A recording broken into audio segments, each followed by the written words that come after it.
So this is where I jump in and say good evening, everyone. A very pleasant evening. Welcome to another installation of Let's Talk Calypso. My name is Marcus Batiste, and welcome one and all. This evening, our topic is Calypso and the Baptist influence, or if you want to say the influence of the Baptists. As a religious group, we're going to look at the contributions that the Baptists would have made to the Calypso and the soca music as we know it. Now, this evening I have a good close friend. I mean, this gentleman is who I will consider my best man if I should ever be lucky enough to walk down the aisle.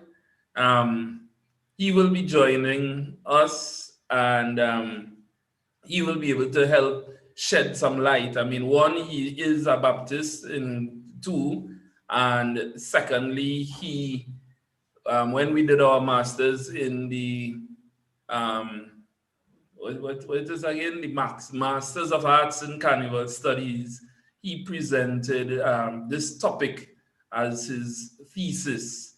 So Damien is here with us, and so Damien, you're just right on time, and good evening and welcome.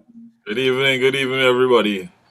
All right, so we're going to talk this evening about the influencer Baptist, and well, Damien, somewhat this will be your show. I just trying to just set it up here now, and Yeah, yeah. then we will jump in. I think some of the folks that are seeing inside here, of course, the layout of our programs on a Tuesday and Thursday for this Calypso History Month is one that we involve conversation, participation. If at any time anybody wishes to say anything, all you have to do is use the raise hand tool inside the Zoom, and you're inside. You could make a contribution. I know some people when they get excited, they will just jump in, and by all means, this is something for us to all take part in. We will be, of course, listening and referencing some of the music to make sure that we on the button. Damien, just before you came in, we were listening some Sister Bev Sankey's, as Yeah. a introduction into the thing, so that we could probably see that close relation. And if somewhere in between, I do have some, like if and when you need explanation, all I have to say, well, I hope I would have what you call for, but Yeah, just yeah. the call for stuff, man. All right. Um, I wanted to kick us off or start off with maybe one of the um, most, most obvious Baptist tune. And I think that this year, 2020, is an appropriate year to recognize this song because 40 years ago, a young man from Point Fortin jumped on the scene. After playing pan with Tornadoes, he just decided to jump in and sing soca and created a sensation. And that young man then is that we know as Blue Boy, and now we know him as Super Blue. We're talking about Austin Lyons, and I'm talking about this one.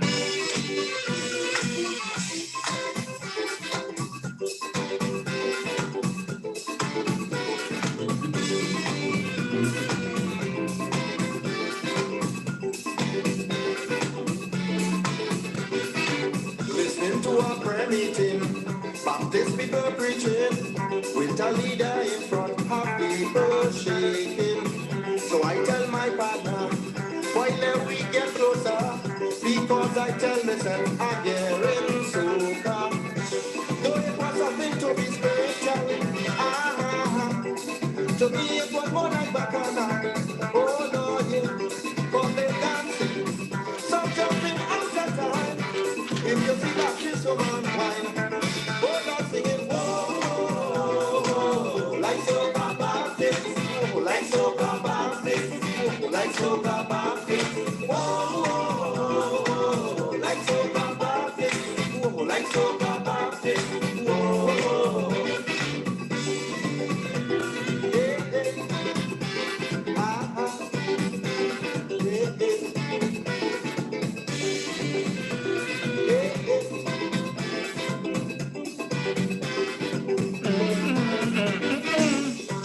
my power take me, cause me to a crazy.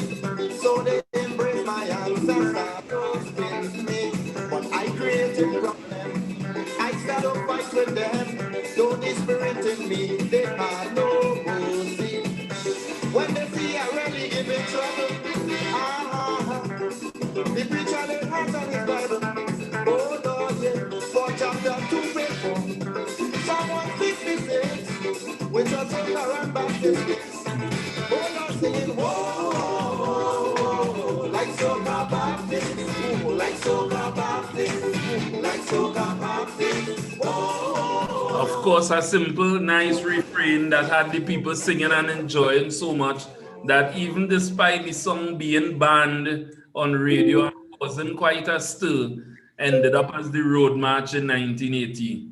Damien, well, the floor is yours, you know. Yeah, well, good night, everybody. It's a pleasure to be here. And I guess Marcus would have done some introductions before I came on, right? So, well, my name is Damien Phillip. One of the significant thing about tonight's program is the fact that while Marcus and I were doing our masters, this was my topic choice for my thesis, and I ideally looked at the the influence of the spiritual Baptist music on Calypso and soca music. Now I looked at it from a musical standpoint, looking at the specifically the adoption rhythm, right?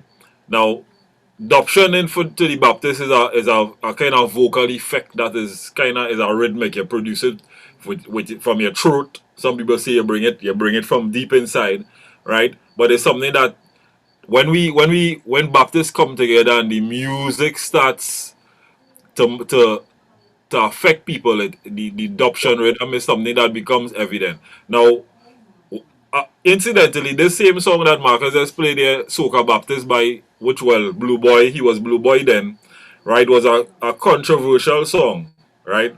Now, what is significant to me about the song is that he describes his encounter in a Baptist prayer meeting where the music in itself it affected him in such a way that he was hearing soca.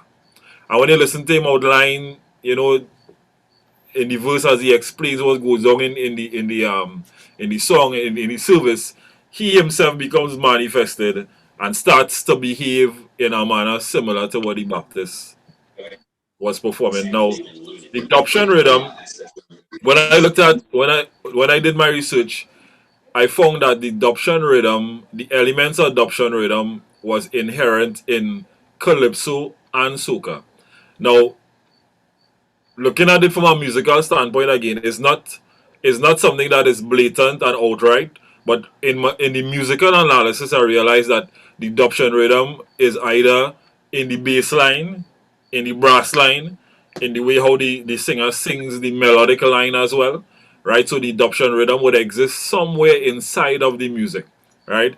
And I actually took one form of the adoption rhythm, I should say, and transcribed it into musical notation, and I saw similarities and in some instances some exact replicas of the rhythm, the adoption rhythm inside of soca and calypso, right?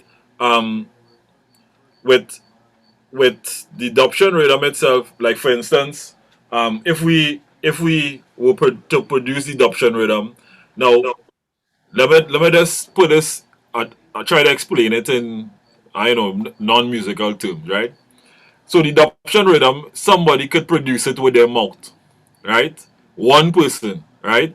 Now, when I broke down the adoption rhythm and put it in musical transcription, it would take sometime 2 or 3. If somebody playing an instrument, a percussion instrument, it would take sometime. It might take 2 or 3 persons to reproduce that same adoption rhythm that one person is producing with their mouth, right? So, for instance, if we produce the option like if you're playing it on a drum, for instance, right? You have that same,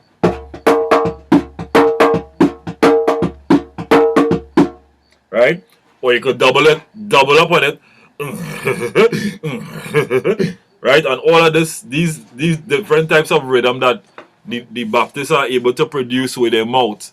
If it were to be reproduced on a percussion or percussion instrument, it would take two, sometimes three instruments to reproduce the same song. Because when I tried transcribing it for one instrument, it proved difficult because of the layering. Is a what we call polyrhythmic is a polyrhythmic effect, right? So there are different layers of rhythm producing the same thing, right? One of the things as well that I identified is that it took me back to look at in the early days when the and that's this would be before the prohibition.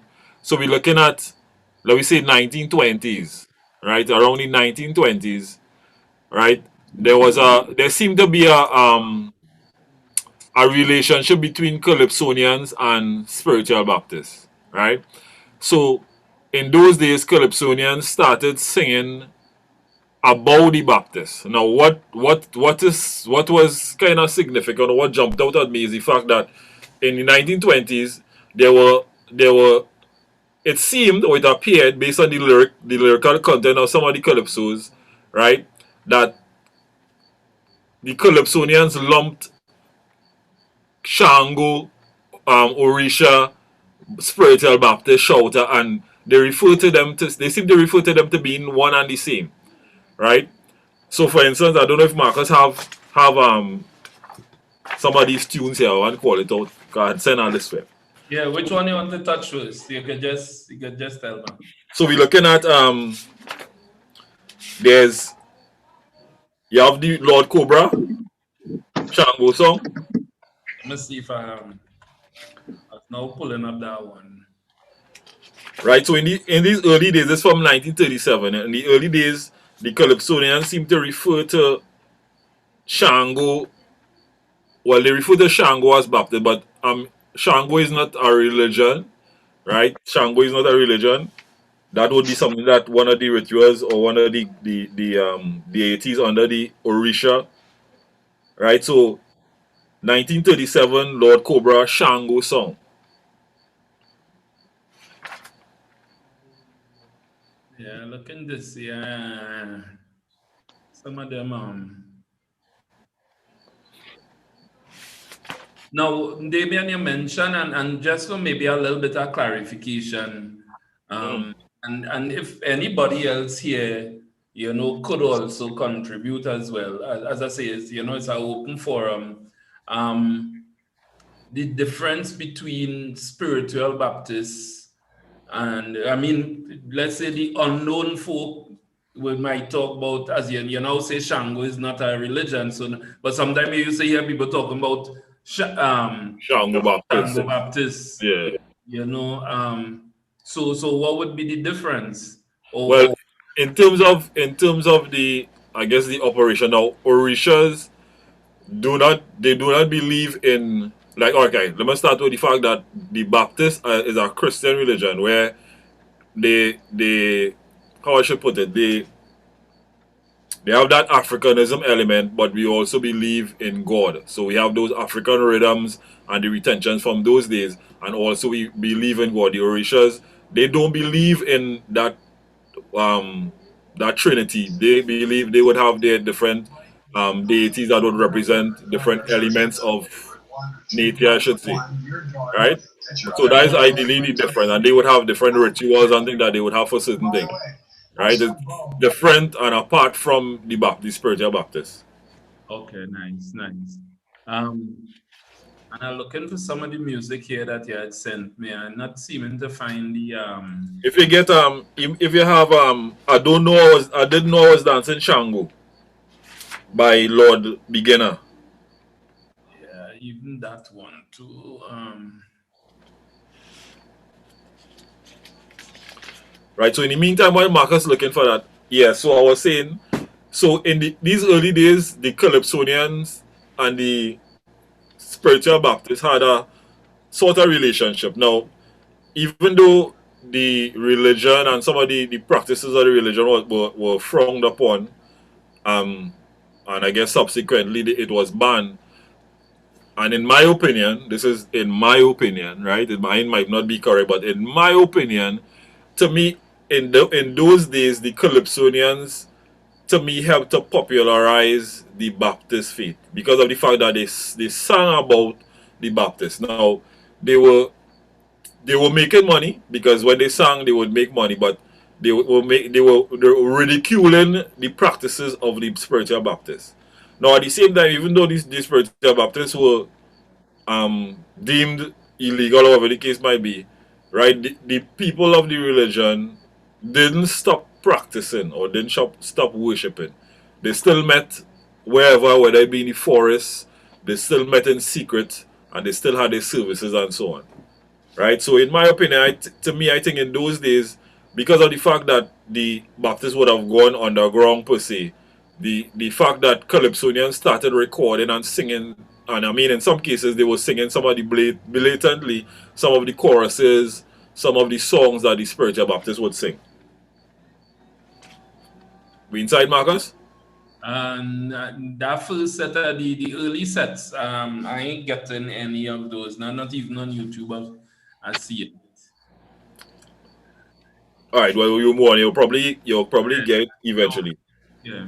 Right. One of the other things that I noticed now, further or a little later down, the the same relationship with the Calypsonians or the spiritual Baptists, the it changed somewhat because the language changed because the Calypsonians now started to recognize that the Orisha and the spiritual Baptists are separate and apart, right? So later on, the while the in the early part the Calvinists were singing and ridiculing the practices of the spiritual Baptists, a little later on they started to sing about their encounters with spiritual Baptists and how I guess in some cases I think there was one instance in my research where there was a Calypsonian who actually went to a spiritual Baptist service and he was converted and he became a wayside preacher, right? I'll probably remember his name before we finish, right? So in the later days, the Calypsonians started singing about their encounters with spiritual Baptists. So, I have Mark, I don't know if you have Baptism by Lord Cobra, 1957. at my fingertips right now. I have the Baptist funeral by Young Killer. Right, you can play that one. I have the Baptist funeral. So this would be, let me just kind of give a little preamble to it. This is the Baptist funeral. It's from 1950 by Young Killer, right? Where he sings about his encounter going to a Baptist funeral in the Bakasani Grande by Kaiwal, right? Some leaders, teachers, and provers. It even had some brothers and sisters. Imagine Killer feeling happy to know that I join in our family. This and the chorus was they still balling, move, move, move, Killer move. Well, we have some provers here to prove. Imagine I feeling shame the way they watching at me. They had a sick woman in the back. You know they planning to bury she, right? So this is describing his encounter in a Baptist funeral in the Bakasani Grande in Kaiwal. That up your side, Marcus. They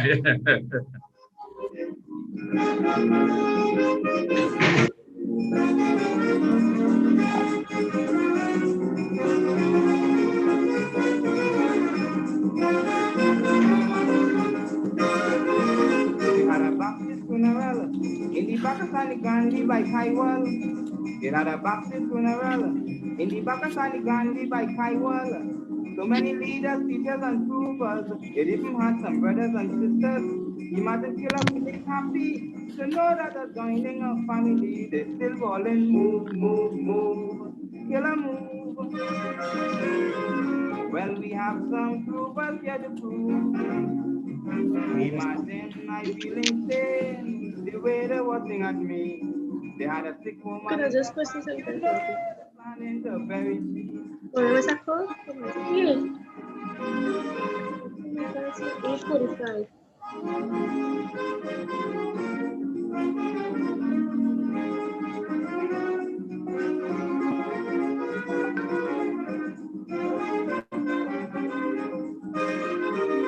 But I nearly go crazy.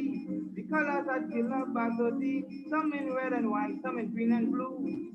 Others again, they're just like you do, candling their hand and spinning wrong. So I really want to know what's going on. The leader take the bell and start ringing. That is what really makes killers start jumping. They still falling, move, move, move. Killer move. Well, we have some proof, but get the proof. Imagine I feeling shame the way they watching at me. They had a sick woman in the back, you know they're planning the very cheap.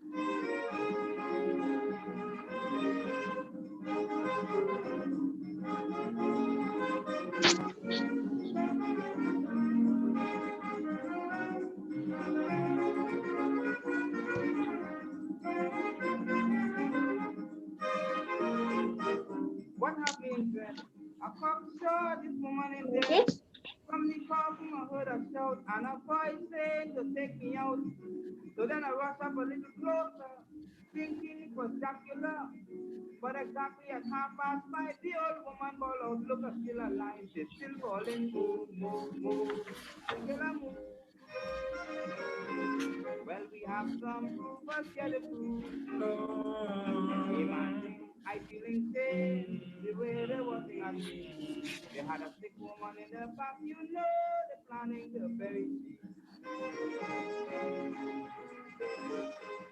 Of course, Damien, you mentioned that this Calypso would have spoken about the encounter with a Baptist. And as we would have seen from some various experiences, the Calypsonians really telling true life stories. But of course, it documented in song here, um, with this one. Right? Just so the name of that one going, the Baptist funeral. Baptist funeral. Right? Right. So I spoke earlier about a Calypsonian who gave up his Calypso career to become a wayside preacher. The Calypsonian name was Zandoli. And I don't think it's the Zandoli that we know being Zandoli, but I think it's one Zandoli from earlier on. Had to be. Right? And this was I mean this was in researching one of these books here. Right? Zandoli gave up his career, right, to become a wayside preacher. Now, as I on this topic here, now one of the things that I realized in doing the research for this is that when in approaching like some of the elders of the spiritual Baptist faith, right, there seem to be a certain level of disbelief, for want of a better word, in terms of they understanding the connection that the spiritual Baptists had with Calypso and soca, right? It took a lot of explaining to explain that because I mean, when we thinking about Calypso and soca and the Baptists, to them it's like separating apart. That is worldly stuff, that is worldly music, that had nothing to do with Baptists, right? But in my research, I was looking at the rhythmic aspect of it, right? Now, some of well, most of our music, in terms of like when we think about the retention of when the slaves were here, right? Some of the retention in terms of music, dance, right, rhythm, right? There were things that were passed down and would have stayed even after the abolition of slavery. There were certain things that would have come with the slaves, right? Because they came from different parts of Africa, different parts of West Africa, and when they were brought here, um, the colonizers or the slave masters thought it fit to separate them because they didn't want them communicating because they think they would come up and throw them over and well, that's a whole different story, right? But even though that took place, they still adapted, right? So when slavery was abolished, those practices, those things that they would have come with when they came as slave, stayed here. And I mean, that's why Trinidad is like what they call a callaloo, right? So some of the retentions coming down the road stayed, and up to this day, it is with us because when we look at some of the folk rhythms such as like let's say the Avalu, the Carib, the Calenda, the Igbo, the Congo, the Bongo, all those rhythms would have been passed down, I guess, through the oral tradition, and it still exists now, No right? doubt. So In terms of one of the things, and what I want to maybe ask of you here, I mean, earlier you mentioned about the adoption Hmm. and the existence where it in the music. Now we listened Killer just now, and he gave his experience Right. with a Baptist. Blue Boy also spoke about his experience with, but his composition kind of incorporated and then created a stir in its own way. Yeah.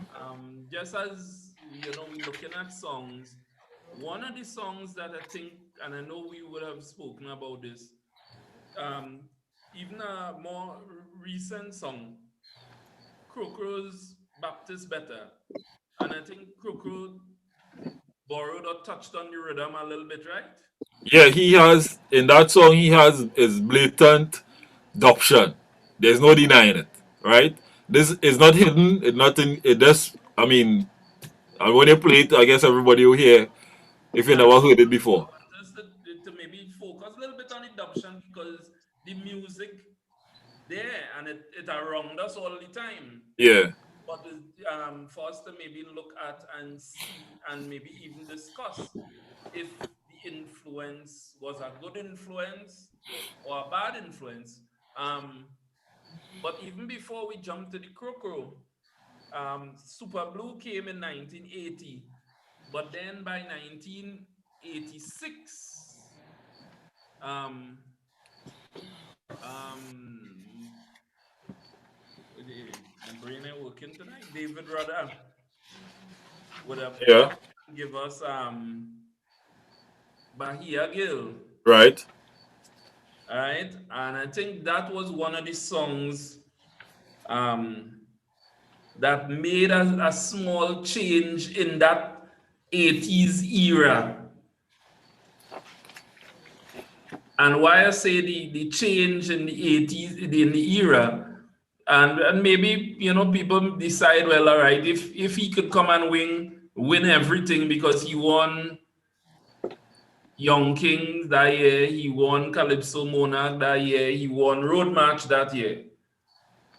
And I don't know if that in itself, David Rudder winning well, maybe all the major competitions, if that influenced people to start to follow suit or bring in that kind of That influence. baptism, Yeah, or I don't know if we would want to examine that it was always there.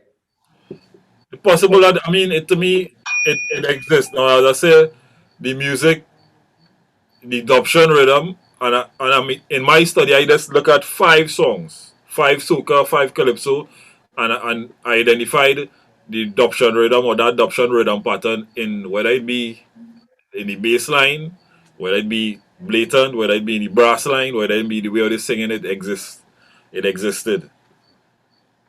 So I mean, when you look at, I mean, when we track and trace from whether they started singing about Baptist, when they started using Baptist songs, singing, I mean, something, I mean, and I know the strange thing about it, Marcus, is that we had, when I did some interviews with some people, I mean, from producers to some of the persons who sang some of the songs that I identified, they had all like I spoke to the blacks, and blacks was like he was calling somebody on the phone and telling them, "Hey, you know it have adoption in my music," and I had played it for my son and I played it for him, and he was in amazement. And the thing about it is he's not let me say a follower or a Baptist per se, but the adoption rhythm is in his music, and we'll get to one of his songs a little later on. Right. So what we ready to take in, of course, which one? The Bahia Girl? But we could play. I don't know which one you want to do, the Baptist better or the Bahia Gill.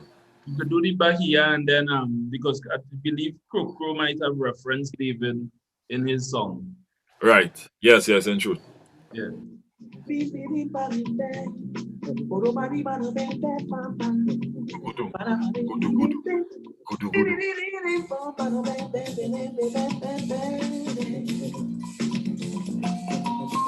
If you listen to the bass line in this, go doom doom doom doom. That is where the adoption rhythm is here. And then later on in the song, you'll actually pull in adoption.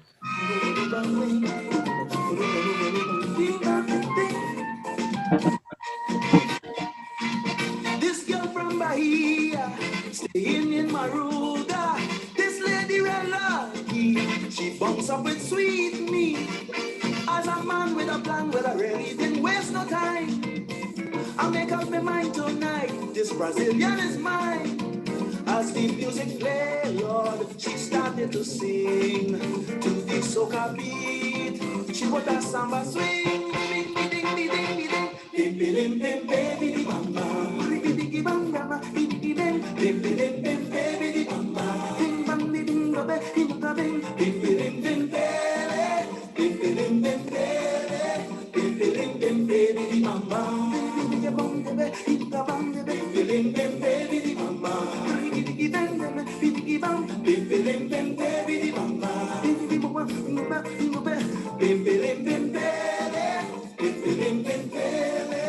bim, bim, bim, baby, bam, bam. Then she started tremble. She give me goose pimple. Soca in she samba, samba in she soca. I just take off my shirt, but so show she made Trini France.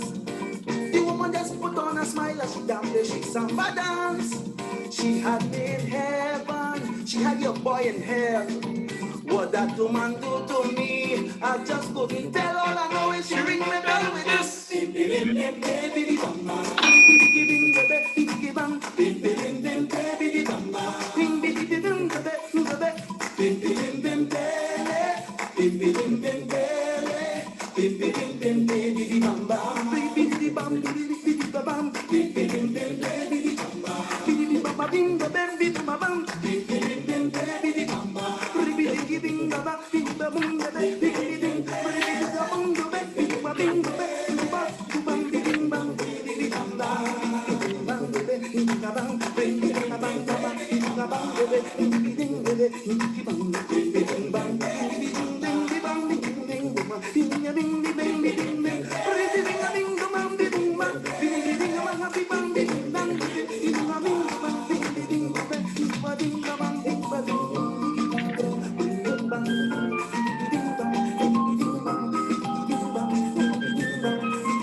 Then I start to notice, wait, like you is a Baptist.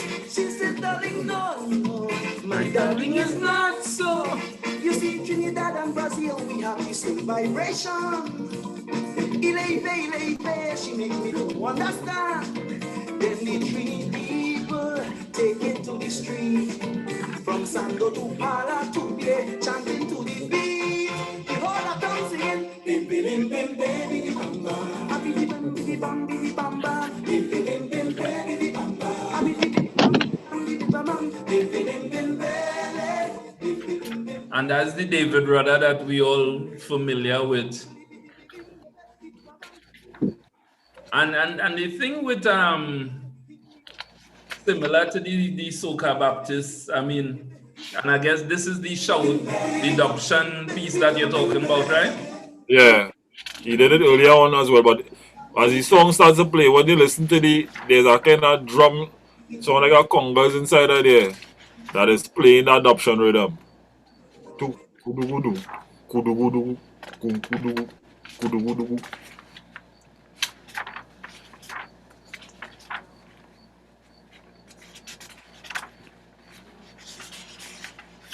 You have the Baptist better? Yeah, I think this was the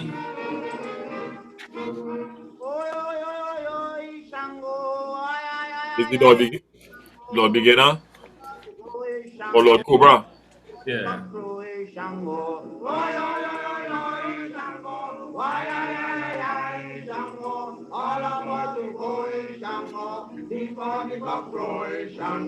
I don't know why some black people indulge in nothing but evil, plunging themselves below the level, boasting they could invoke the devil. Shango, why, Shango, all about the boy, Shango, before the cockroach, Shango. Some again in the Again, another calypso that while it wouldn't really dive into the adoption that we were speaking of, but he given the experience with with the church, or his belief. I guess some people would have been comfortable, and then there were some people who might have been intimidated by the Baptist faith as it is. I mean, you would hear people with various stories that if they see a Baptist, they just cross the road and they're afraid to talk to a Baptist, and if that person there's somewhat of a connotation towards the Baptist. So it's interesting that society also embraced the music And of I the think that belief, I guess, would have come from even since in those days. You know, that negative in connotation that they would have towards spiritual Baptists or even Orishas and that kind of thing. We're going to take in the Krokro Baptist better, as we will hear maybe a little bit of the same adoption that Damien was talking about, a little obvious in the thing.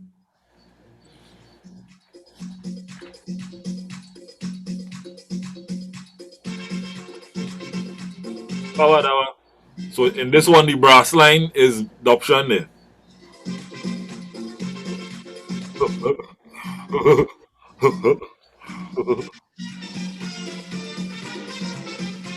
I believe in the master's man, so I check out the Catholic Church. I pass across by Anglican, I sample all them religion. I sell I went from door to door, and the begins of me evermore. And right now I come to this conclusion, Baptists are the better charm.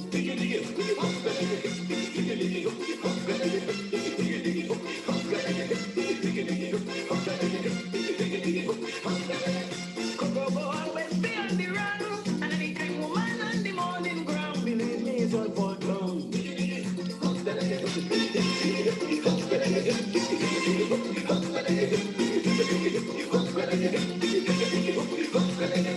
Coco always be on the run, and anytime woman on the morning ground, believe me, it's all for ground.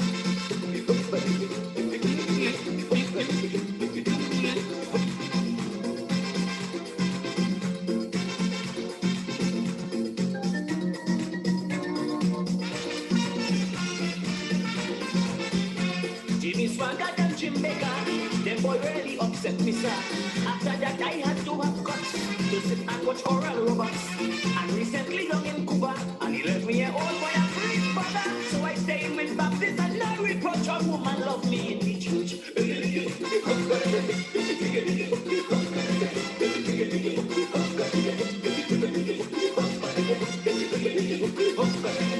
Coco always be on the run, and anytime woman on the morning ground, believe me, it's all for tongue.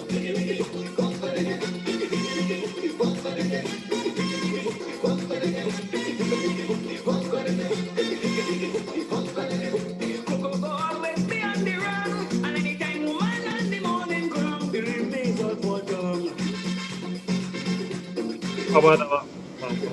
Diggy, diggy, diggy, diggy, diggy, diggy.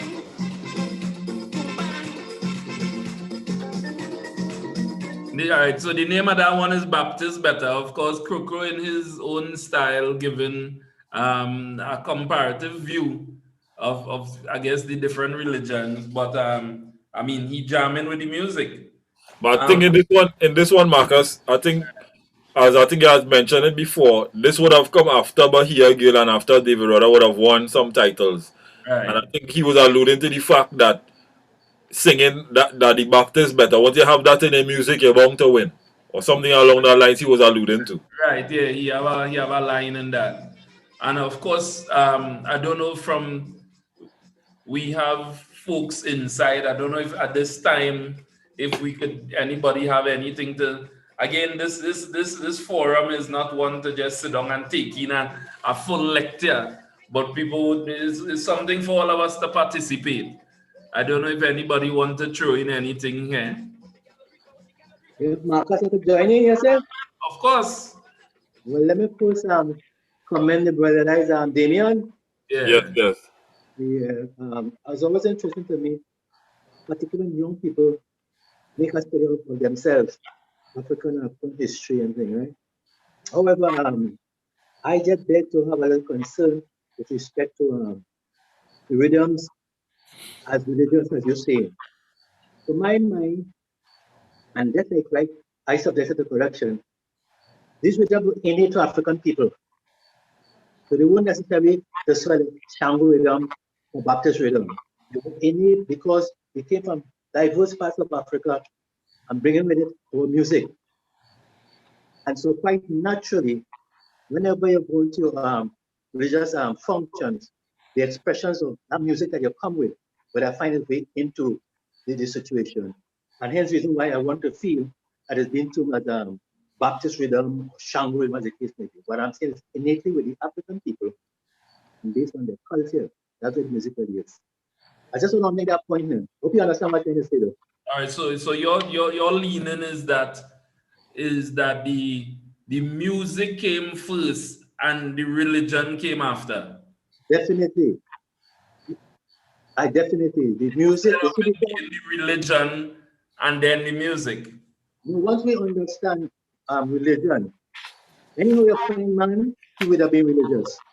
Wherever you find him in. But I'm saying innately in his culture, in his everyday being, he would have expressions, musical expression like that too, that he would have been identifying with. So quite naturally, if he happens to go to church and when he's celebrating them, this would have find a way in his expression. That's the point I'm trying to make. All right, good. No, You don't because agree, man? no, I mean I mean, and these are all part of the discussions Yeah, that we yeah, objectively look at. yeah. So it's not a matter of right or wrong, but But I want to commend Damien still for the effort because I like the discussion.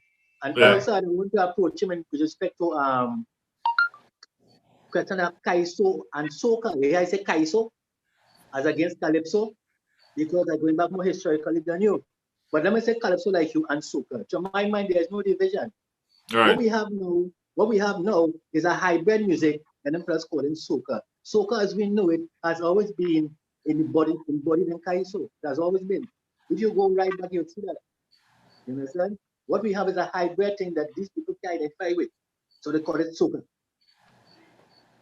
You understand? So And I meaning think I think based on what you're saying as well, you're correct because I mean in I would have alluded to that before because remember with the slaves coming here, they would have come from different parts of Africa, that's right. right? Different parts of West Africa, and they would have brought with them the dance, the music, the Yeah, rhythm, the culture, and so on, yeah, right? So here, when we look at some of the folk rhythms like the Congo rhythm or the Shango rhythm, yeah, right?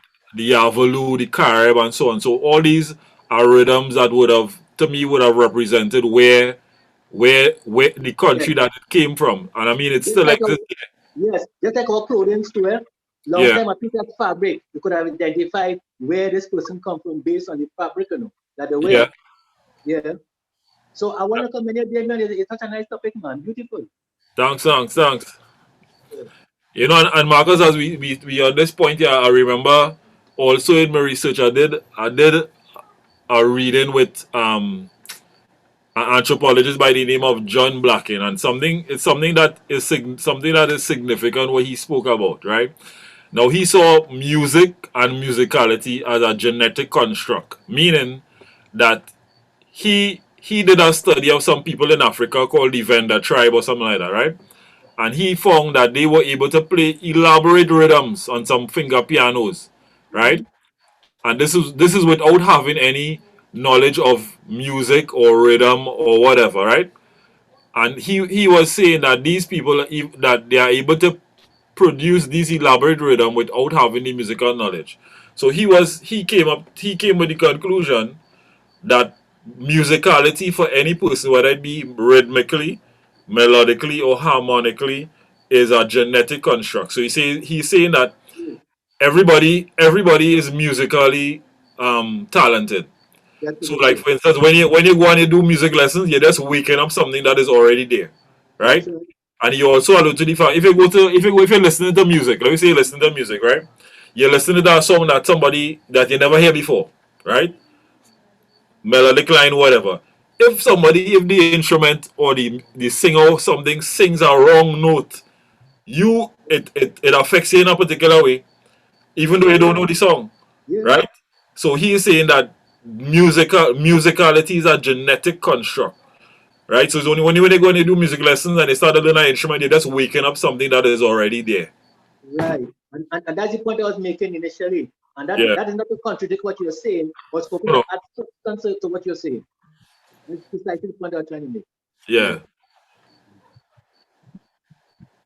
So he said that that people the Western art or the European art style of music, people saying once you're not classically trained or whatever, you don't have no right or to make any comment on music or judge music or but he's saying that the music is already in here. So if somebody playing something wrong, it will affect in a particular way. You know they're playing a wrong note. You might know the musical term. You might know what note they're playing. You might know nothing about that musically, but it's songing wrong. Yes, you could feel it. Yeah. Yeah. Mhm. So the music right around us, the thing is, and it's nice that we could reach to this point to even start a beg to that question. Is it which one came first? Is it the music or the religion? Well, Um, like I was saying, Marcus, religion, well, anyhow you look at it, even without, as we know it right now, man would have created a God if there was no God. Let's put it that way. It's something more innate. It's like this, the music in the same way. You understand? You can't divorce them from one another. What I'm saying is that to label it as Shango music or Orisha music, I ain't going there. I ain't getting that kind of title. I'm saying that the music has been innately with the people in the disposition as they come out here. right. And now one of the things we're looking at, and the purpose or the general umbrella of tonight's discussion is looking at the influence, looking at as we just heard with the crow, the borrowing. And so far we see, and usually somehow these songs make a reference. So Crow had a reference. He was examining religions, and he again in Crow style he talked about all the bacchanal what going on with one or two of the other religions. But he liked Baptists because Baptists have a groove, it have a jam. He said the woman and them go like him, right? And he stick with that. Of course, he hinted into even the David Rudder experience. David Rudder spoke about the Baptist. What was the line? He noticed like you was a Baptist. She said, "Darling, no, my darling is not so." And Brazil then she and made the link. Trinidad Yes, yeah, have the same vibration, that's and right. that would be the African influence, That's right. That's right? right. You see, one of the things too, Marcus, is that, well, it's sad to say this, but it's true. African people like to say that, pardon my expression, to me more or less lost in themselves in terms of the history and thing, you know. And that is why I was listening to Damien when he was going down with respect to how the Calypso see the Baptists and they were singing in a particular kind of way. That was because they were lacking in education and more or less educated against themselves. So they couldn't appreciate, you understand, the values of the Baptists in a positive way. Because you have to remember when you come to that period of subjugation and all kind of thing, you were virtually dehumanized, you know, you was ripped of all your values and that kind of thing, you know. So you didn't want to identify with that. That's it coming out to the house nigger, sorry, the house negro and the so one of the expression then that kind of division, the fellow in the house was benefiting from master's table, wasn't identifying with the fellow in the slave in the field. So in the same way, it was more appropriate at a certain time. I am a Catholic. I'm an Anglican as against Luther Baptist, where that is why, because you are educated against yourself, you tend to run away from that. So the Calypsonians in that same period too, just mirroring the society, following the trend. Yeah, but remember again, because of the prohibition, they bastardized the Baptist Yeah, religion. Eh? yeah, yeah, yeah, yeah, yeah, yeah, So it's as if yeah, they make it so bad, and yeah. so that some of the songs you might hear, they making reference to the Baptists, but but in but then we listening and we taking in the jam or the what it is they meant adoption. Adoption. And you know, Marcus, as we talking about the where the Baptists get banned, what I found, well, that I found significant to me. Now in 1884, I believe it was, 1884. There was something called the Peace Preservation Act, right? Where the condemning of the African drums, right? Yeah. This act, it banned the beating of any drum, blowing of any horns, or the use of any other noisy instrument, right? It must be noted that after this period, folk dance, folk music, folk art and craft, folklore became cultural, right? And this was the period of the invention of tambu bambo and so on. Now, what I notice about this Peace Preservation Act is that the the music of the spiritual Baptist faith is what affected them in such a way that they banned the spiritual baptism. Right? When I look at the wording, because they're saying the from beating any drum, blowing any horns, or the use of any noisy instrument. Right? So when you look at it, when I analyze it and I turn it all out, it seems that the music that the spiritual Baptists were producing at the point in time in their form of when they worship is what was banned and not the religion itself. Yeah, but it was just a way to help sanitize or to, I mean, because when you look at it, Yeah. and as we digress slightly, but when we look at it historically, we know Baptist Church to be in a, and still they're in a little side road or behind Find somebody somebody house, yeah. Yeah. because you had to hide to worship. You had to hide to worship. You will have some Baptist church that they don't play drums up to today. Yeah, Some and I some people will only clap and use the body. Some to me, I have noticed Baptist church, and I mean, you could correct me here better. But you still see some people might have dirt floors inside. probably few and far in between. I think some churches more modern now, tile floor and air condition and I mean PA system and things up to the times. I can't But, remember. I can't but remember the I last time think, I've been in a church with No, but I remember once going something in a church and nice building, but pure dirt inside. I mean, in good condition. So you know that in itself wasn't even making noise. You know, there are no wood floor to say somebody prancing on and disturbing a neighbor or anything. Now things are a little more up to the times now. Churches improving, in terms of infrastructure and that kind of thing. So, I can't remember. I don't know if I can't, don't quote me. I don't know if dirt floor until things still exist in Yeah, churches, I mean, it's hardly likely, but right? I recall seeing one. There are still churches that have dirt floors. I could Still? attest to that. Yes, still.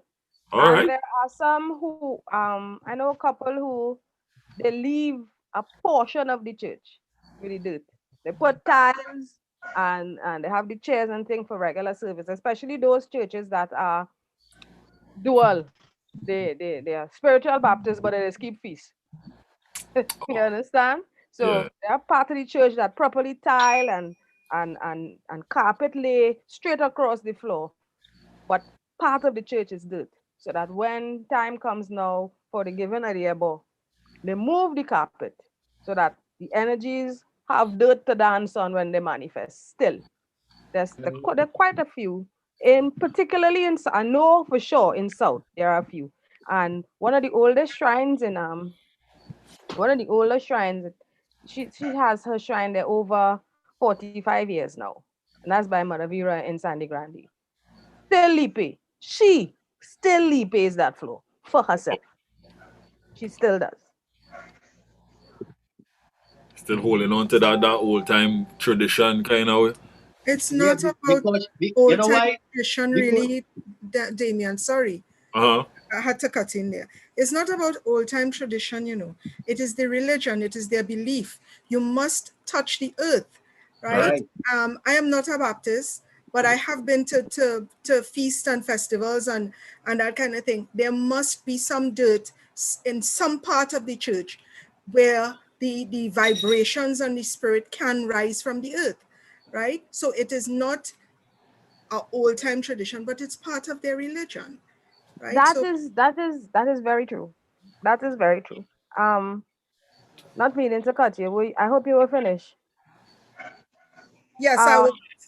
oh yeah, that is true. The earth is important to the religion in more ways than one. In the parlay for the energies to Yeah, manifest, for the vibration to come, for that vibration to flow, there must be dirt because as we say, the rapping on the dirt or the tramping on the dirt, the stamping, the vibration goes down to the earth and resonates. That like causes the mothers, man, talking to the ancestors.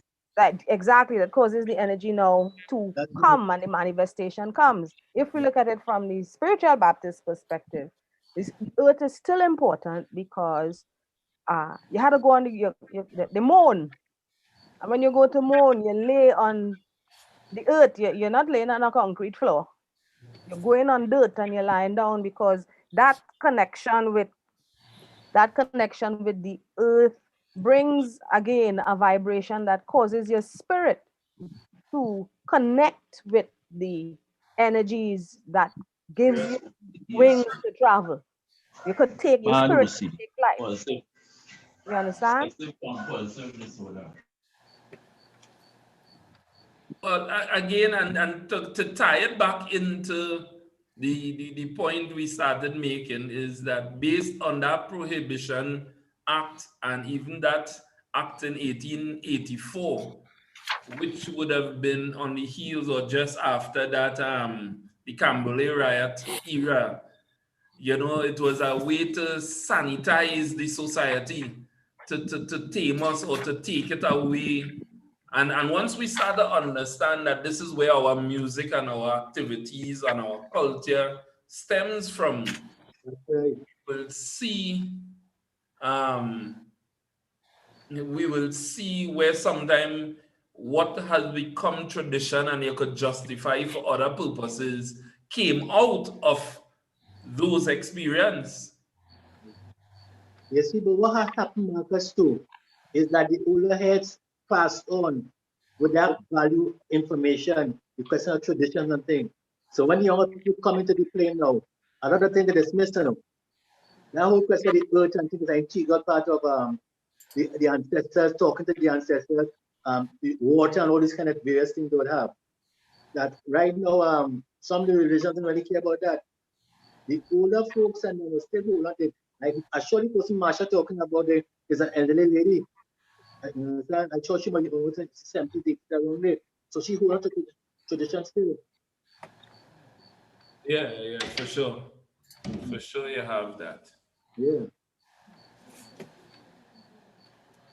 So all we going down. We talking this evening about the spirit, the influence of the Baptist religion or the Baptists on Calypso, and we started listening some of the Calypsos that either make reference or some of that whole adoption, because I think, and maybe in my ignorance too, I will ask the Orisha music, the music of the Orisha would have or carry a similar adoption.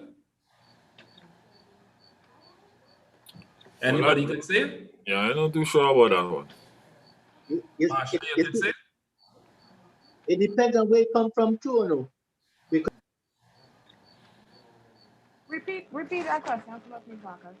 Um, if the music from the Orishas as a religious body or group would be similar to that of the spiritual Baptists.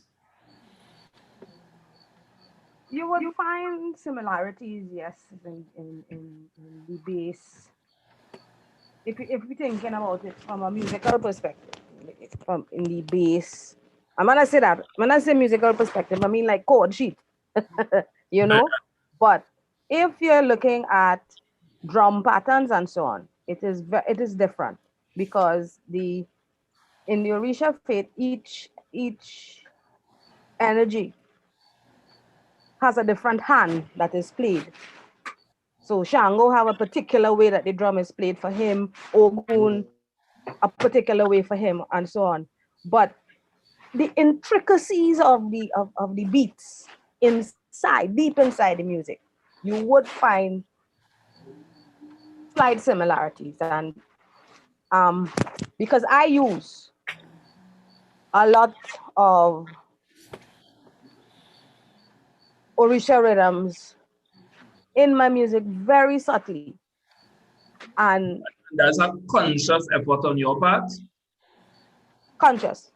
I deliberately do that. And very often, because of how it is done, I myself observe the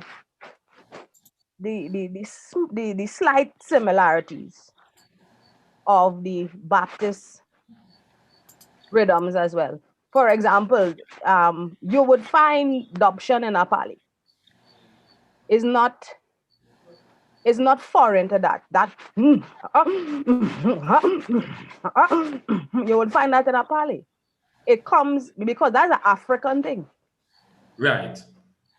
That's an African thing. It doesn't matter where you came from or what tribe you came from. For some reason, it is easy for African people to identify with doing that. And I could say that because I remember when I went to Los Angeles, Penuel Missionary Baptist Church, these are Black Americans. They know nothing about Trinidad adoption. And I was singing some Baptist Sankeys. And I started to pull adoption in the People Church. And before I was finished with my performance, they were doing it too, because it came naturally.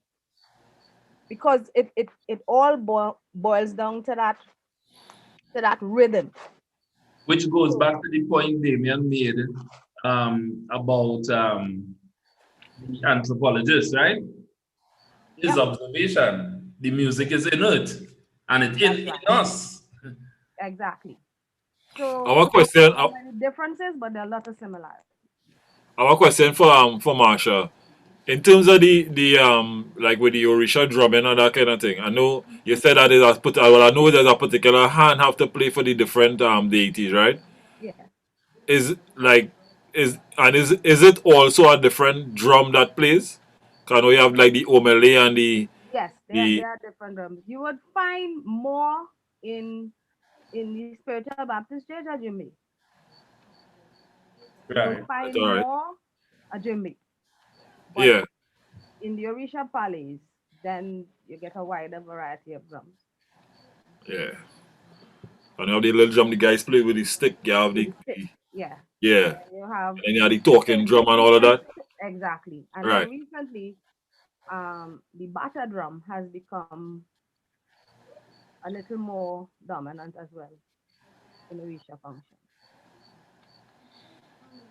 Would I mean, Marsha, you mentioned about consciously using, and the question and that now bubbles in my mind is how many Calypsonians consciously putting that into the music, or is it that it just flows naturally because it is part of who we are? I think when looking back at Calypso, I sit down and critically listen some vintage. And the rhythms there, the rhythms are there. When I say that I consciously do it now, I am fascinated with African rhythms, period. It doesn't matter if it's Orisha rhythms or South Africa or Mali or anywhere, Botswana, it doesn't matter. African rhythms. I have music from Guinea and the drum patterns just fascinating. So I experiment a lot with African rhythms and Orisha rhythms form a part of that. But in terms of people being conscious, I am sure many of us are not, you know. It's just that uh that underlying drum pattern that just needs to go down before the music get built. Something about it sends you right back to those African rhythms. Or more than likely, what we would call a Baptist rhythm. Bap, bap, bap, badap, badap, bap, bap, bap, badap. Anytime you go to sing anywhere and you tell somebody, give me a little beat there. Let me sing two songs. That's what the drummer hitting you. One time. Mhm. I don't think there's a drummer who plays drum that never played that. Well, and sometimes, and we will come to that expression in a little bit. But let me take in a little music. Here's one, The Journey. And as you play that journey, the same thing Marsha talking about with that rhythm, pam pam pam, padam padam. I think that starts off the song, eh? Yeah.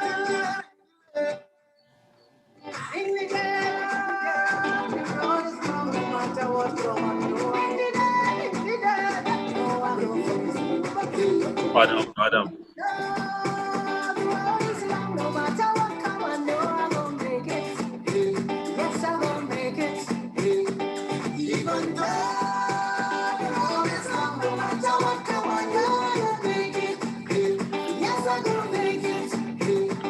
Remember the days of toting water, anytime that you have to pay. But when people pass and they see you, oh my Lord, used to feel that shame. Wondering if this lasts forever, wondering when you will feel proud. If there's one thing that he didn't tell me, there is sunrise after each cloud. I say, even though the road is long, no matter what come, I know I'm gonna make it. Oh Lord, I'm gonna make it. Even though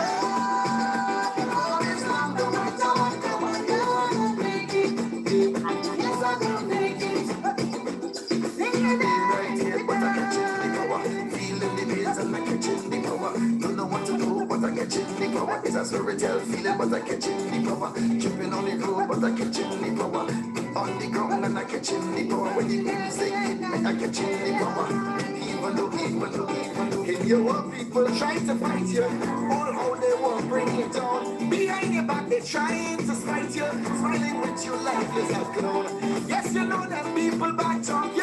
Yes, sir, you always stay cool, but you remain focused and get through. Now all of them feeling like fool. I say, even though the road is long, no matter what come, I know I'm gonna make it. Oh Lord, I'm gonna make it. Let them know, even though the road is long, no matter what come, I know I'm gonna make it. Yes, I'm gonna make it. Right here, but I catch the power. Feeling the pains and I catching the power. Don't know what to do, but I catching the power. It's a storytell feeling, but I catching the power. Jumping on the road, but I catching the power. An interesting song, Devon Matthews and Ella Andel. And of course, this is one of the songs that hit us. And when it hit us, it had everybody moving, right? And when I say everybody moving, young, old, the soca followers, the Calypso followers, because we had I mean, and if we should try to, and I know Hamidullah might vex with me for this, but if we I'm should back inside, I hear you now. I'm back inside, listen to you now. oh, okay. Just now, yeah.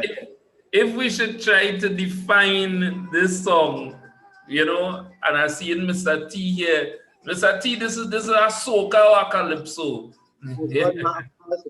I know, as I just stroking the fire here, Mr. Hamidullah. Right now, you're choking me now doing that. Hello?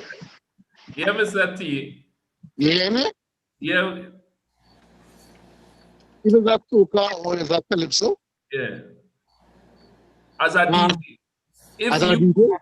as a DJ, if you were asked to categorize this, for the lack of a better term, Being a DJ comes on two sides. In the sense, if I'm a DJ, on a Pacific radio station, I might categorize it as a soca. And if I'm a DJ somewhere else, I might say this is a calypso. It all depends. And that is with our culture. Our culture is so unique. No. It's something that is so embedded in our souls. You hear me? Yeah, we hear you. Yeah.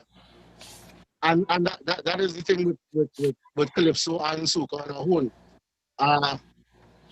For us to understand what Calypso is, for us to understand where Soca came from, we need to understand the people where we came from.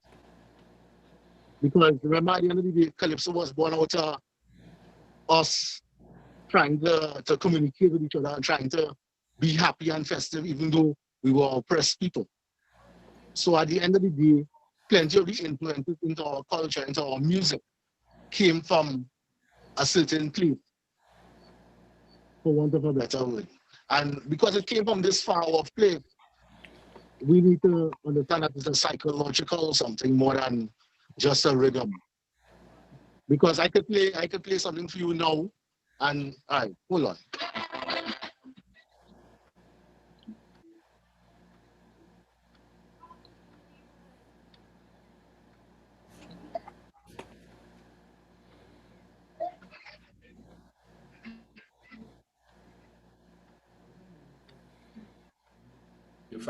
You finding some music there? In the meantime, Marcus, let's go back to something what Marsha, I think it was you who asked the question. And incidentally, as I going through this thing, I realized that based on my research was just limited to looking at the adoption rhythm and how it is infused in soca and how it is infused in calypso. And doing the research, I realized it have a lot of roads that open up of things that possibilities that could be explored. And same thing that you mentioned there, and look, I have it written here. One of the things that is a unrelated or an unrelated area to my thing was from drums to adoption. Drumming, is it Orisha or spiritual Shouta Baptist? Right? And because as you asked the question, which one came first? Well, Right. So more and more, and one of the things that start to unfold itself in these discussions that we've been having over the last couple of days is a kind of, at least for me, is a kind of clarity. And in as much as we try to label, the thing is, our music, I don't think is something really to label. How a song did to say that, Hamidullah? I hear with you, yeah. You see, with a very divisive society, you understand? We have Rasta, we have bald head, we have, very divisive. That's how we are the people. South boy against tongue boy, and you know about that too? You're that country bookie, and when you're tongue, you feel smarter than everybody else. That's our culture too in itself. So we label in everything.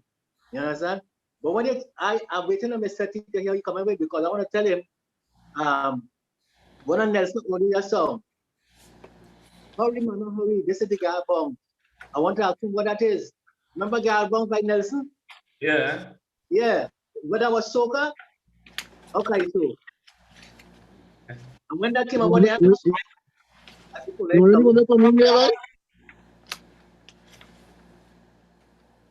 Understand where I'm coming from. Huh? Calypso is what it is. Calypso is dated so many other things. So when it is we talk about Calypso, soca, chutney, you name it going on the road, there is a Peter Calypso in everything that we do. The way we speak, the way we don't sit one another, speak on. There is a Peter Calypso in it. We are all Calypsonians in Trinidad and Tobago, It's just some of us a little more brave than the other man, so we just jump on our stage and perform. But listen to how we speak. Listen to how we construct sentences. We are all Calypsonians. So how many want to answer that there? You're going. I'm with you. I'm going. You're going. I'm going just now. Now, Maria, I see your hand is up. No, I told you already, I am not musically minded. When you all talk about adoption and you all talk about tutu rhythm and 4/4, and I'm totally lost, right? But one thing I have to say, I have to agree with the last person who was speaking, Mr. T. I wonder if the music is Orisha, if it is Baptist. We keep saying is Orisha, is Baptist.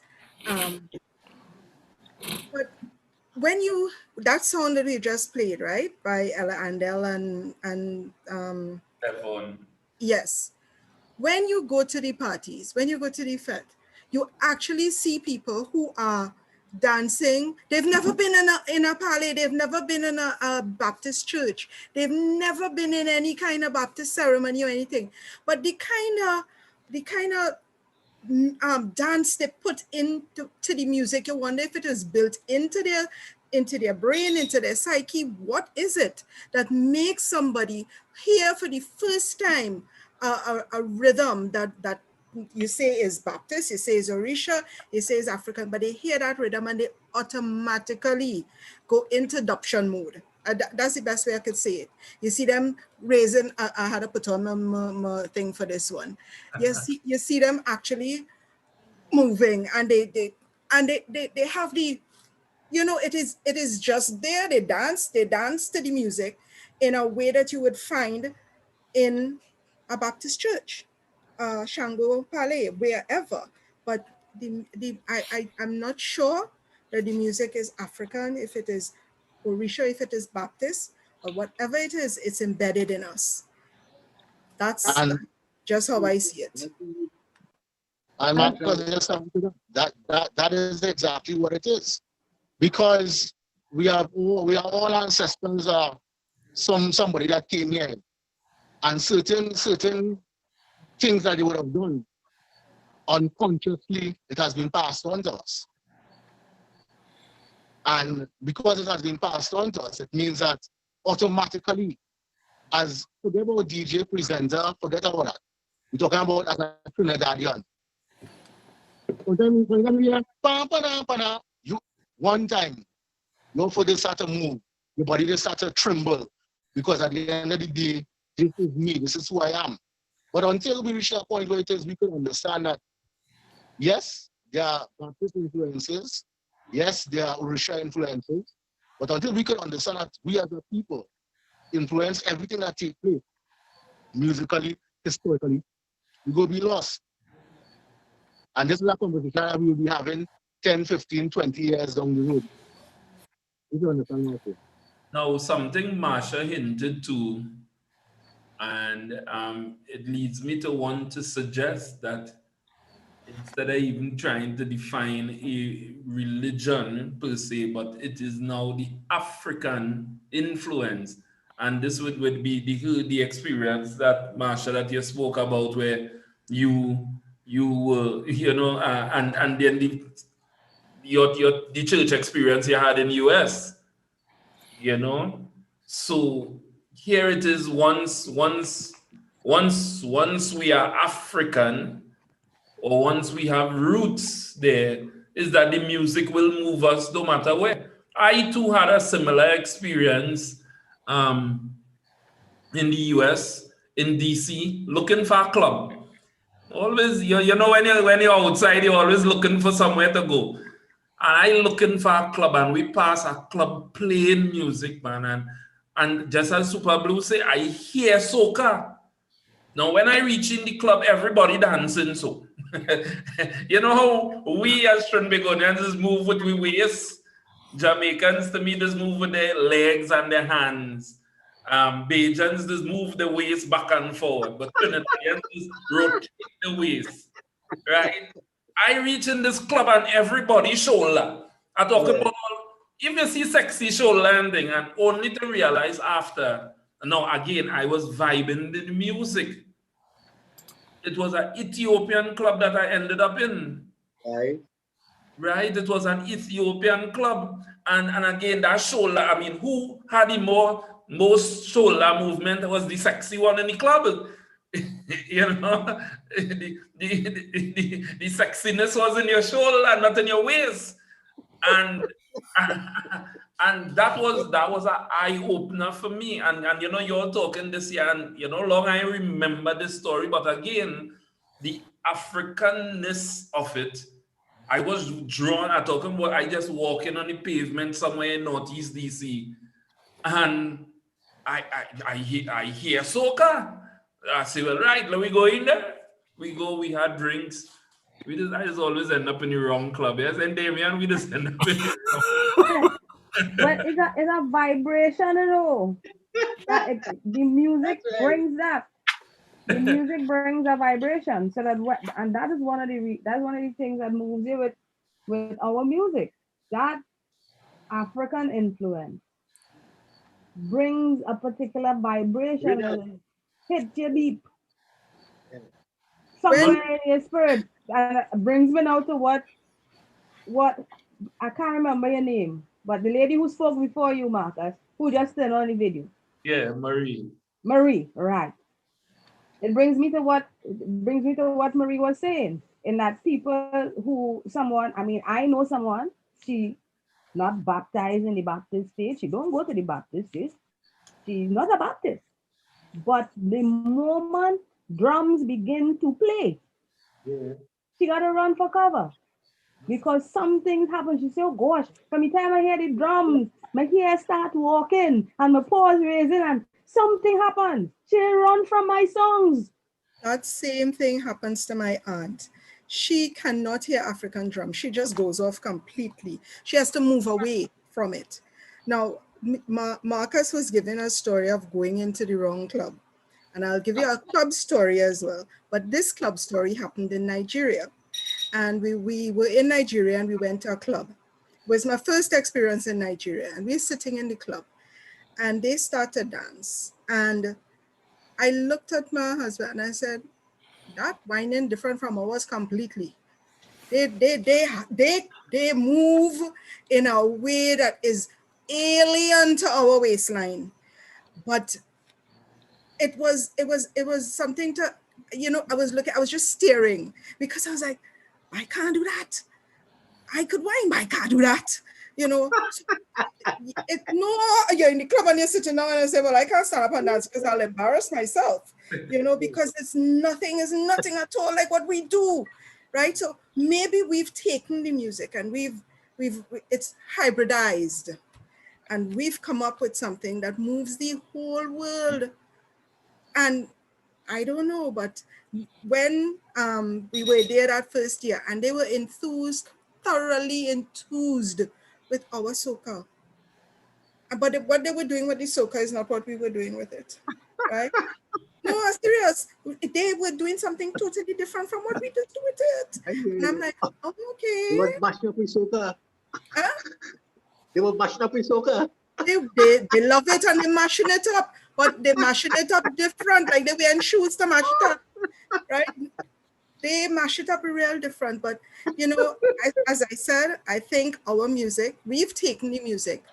Trinidad is a special place. And we've taken the music, we've hybridized it, and we've turned it into something that moves people in, I don't know what to say, in an ancestral way. Like when your friend can't listen to drums and my aunt can't hear drums either. We have it special. So, yeah. I'm going to talk again for the night. No, I'm not sure this topic will allow for that now. this is what we inside here for. Because I said I wasn't talking at all. So I came to listen tonight.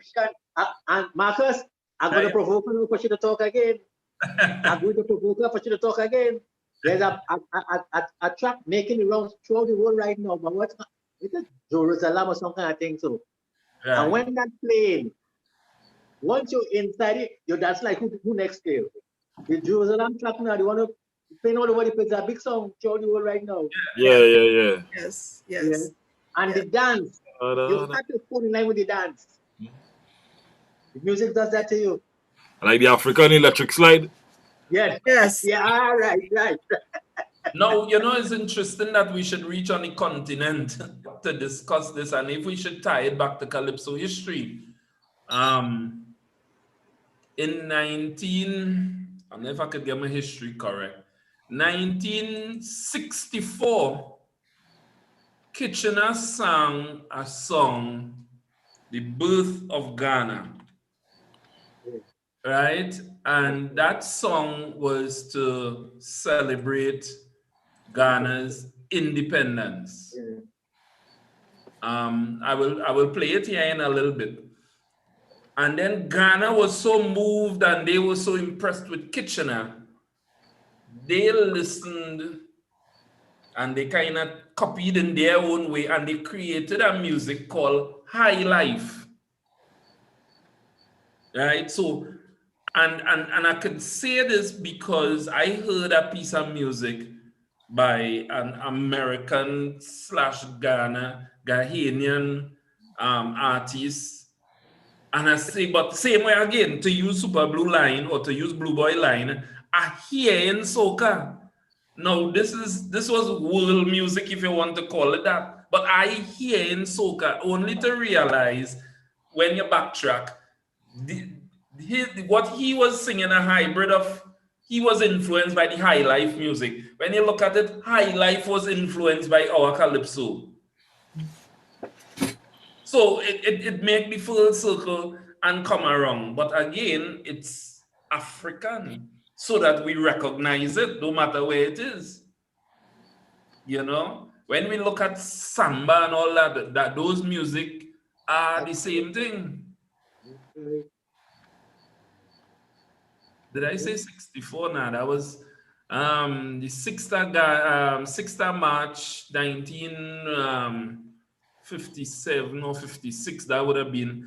So we listening a little Kitchener. Seeing that we swinging on the topic. This is Kitchener with we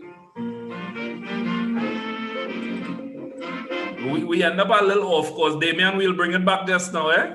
No, man, we're going good. We're going good. This day will never be forgotten. The 6th of March 1957, when the Gold Coast successfully get their independence official. Ghana is the name. Ghana, we wish to proclaim. We will be jolly, merry, and gay.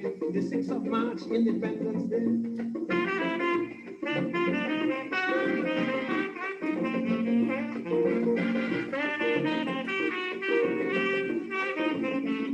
Dr. Nkrumah went out his way to make the Gold Coast what it is today. He endeavored continually to bring us freedom and liberty. Ghana is the name. Ghana, we wish to proclaim. We will be jolly, merry, and gay. The 6th of March, Independence Day.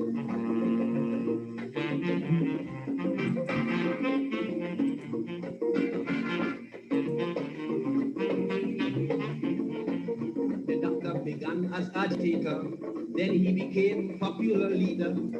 He continued to go further, and now he is Ghana's prime minister. Ghana is the name. Ghana, we wish to proclaim. We will be jolly, merry, and gay. The 6th of March, Independence Day. Ever since here in that Calypso, like I could never forget Ghana Independence Day because I mean it's in the chorus there all the time. 6th of March, Independence Day. And again, one of the masterpieces by Lord Kitchener. Might not be one of the front runners because this didn't make Road March or anything, but history. Even listening it now, it just reminds me that Ghana name before was the Gold Coast. You know, and this history embedded and stored in a Calypso, right? Now the music that I referred to, if we will just listen a little bit, is not a Calypso, but this is a artist with by the name of Jed Denner, or I think that's the name, with a song entitled Bambi. I was here in Calypso. This is the song.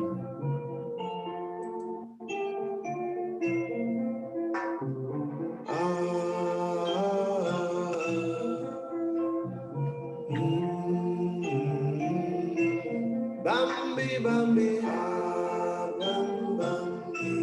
my dear, my dear, my dear, my dear, I want you here. Don't get too near,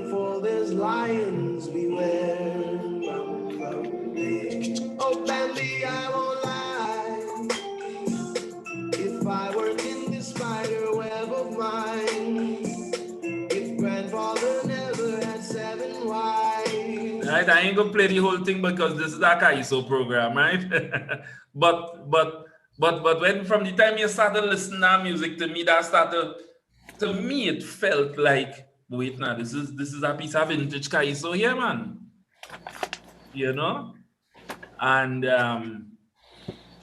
again, that making the full circle. We shifted off the topic a little bit, but we getting back into it. Damien, yeah. Well, where you going to? I sending it back at you. Well, I think one of the directions I want to go to now, since we were talking about we're talking about the music now. One of the things with the music in the spiritual Baptist faith, right? Now people refer to Sankey and choruses as being this one and the same, right? Now they would call a chorus a Sankey. Now I remember when I was smaller, we have hymns, we have choruses in the spiritual Baptist faith, right? Now the hymns that the spiritual Baptists sing are predominantly Anglican, right? So I remember when I was small and going to church, you had two hymn books. So you had the ancient and modern hymn book, right? And then you had the Sankey. Now the Sankey is actually a hymn book, by the way, by I think Ira Sankey is the person who compiled that, but it's a compilation of hymns, right? They call it the Sankey, right? I think I want somewhere here, right? I think I want somewhere here. Yeah, so the Sankey is an actual hymn book, right? It's a compilation of hymns and so on. And then there was the ancient and modern. Now the we have come a little way. So now there's what we call the popular hymns and choruses, which is a compilation of hymns and so on and choruses that are in one book, right? So I say all of that to say basically that.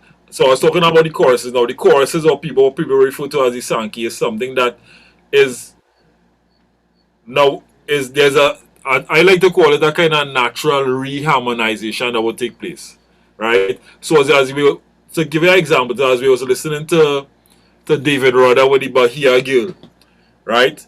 When he starts bim bim bim bim bam and he starts in in spiritual Baptist faith, when you start to sing a chorus, how you start is not how it's going to end. The way how it is start, the way it is sung initially is not how it will end, right? Same thing with a hymn, for instance. So a hymn would start off slow, right, in its normal way how you would sing it, and then eventually the tempo increases and the adoption and thing come in and the music start up to run. So let me say, for instance, we're doing Quick example line up here for you, Damien, to explain just what you're saying. what song is that? Yes, that is what we're talking about. Are you Now, saying? now before you played, right? And this is something that was coming to as well. Now, in addition to having the hymns and the choruses, right? We also have music that has or songs with no lyrics, right? We have songs with, so this is what we're going to play here is our melody. It doesn't have any lyrics, right? Some people might be able to put lyrics to it, but how I grew up knowing that this is just a melody that they start humming. So let me say, for instance, something happened, a preacher preaching or somebody praying, somebody started to hum this melody and it just takes off. So you can play it now.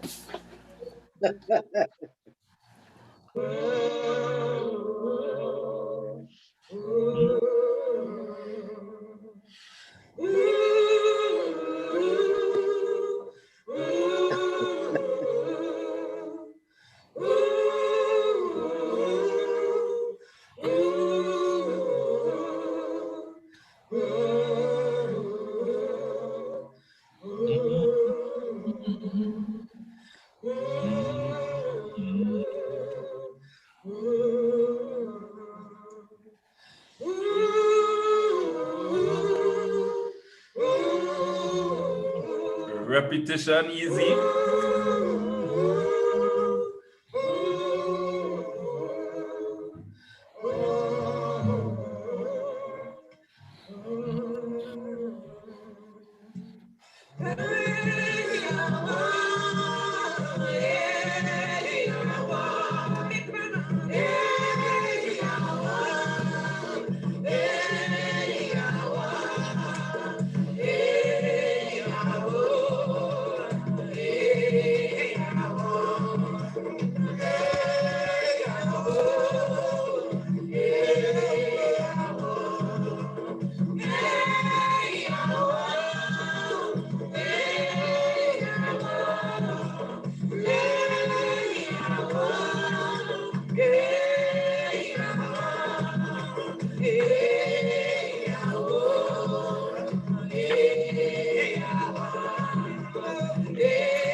So what if we take that simple melody and a calypsonian borrow it?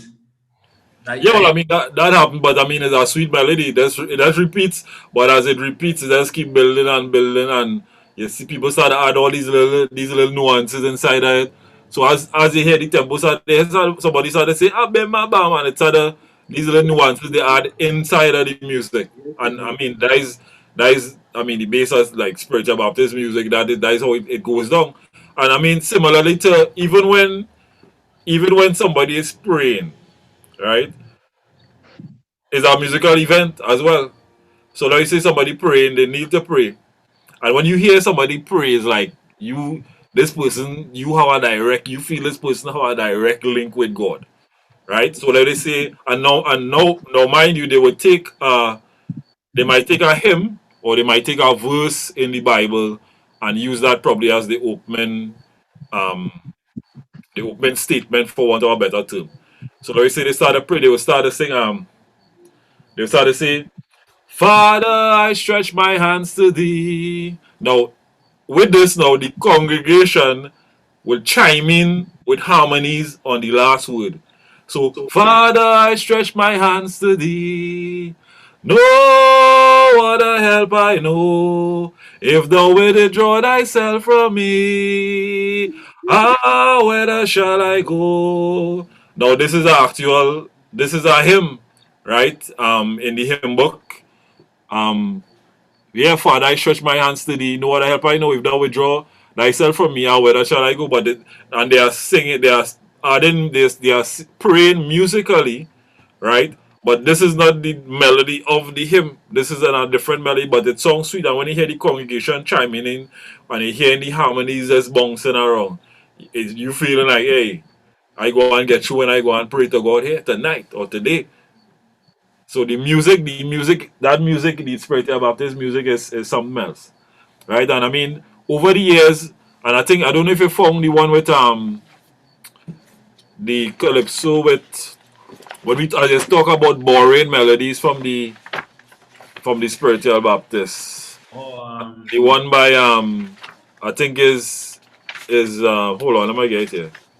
Small Island Pride, going down Jordan, 1958. I'm supposed to have that here. Give me a second. Yeah. So again, even in this Calypso, Small Island Pride is speaking about his encounter with spiritual Baptist, right? And I probably in the meantime while you're looking for that, I could probably just read some of the lyrics here. That says her brother was a night upper Frederick Street. When a burly preacher we intend to meet. You know the spirit came into me when the man start his Baptist song key he sang. We are going down Jordan. We are going down Jordan. We are going down Jordan to walk the heavenly road. Well, I walk to the leader and I shake his hand and I tell him that I would like to be a Baptist man. He tell me that will be rather quick, brother. Join up the faith before it's too late.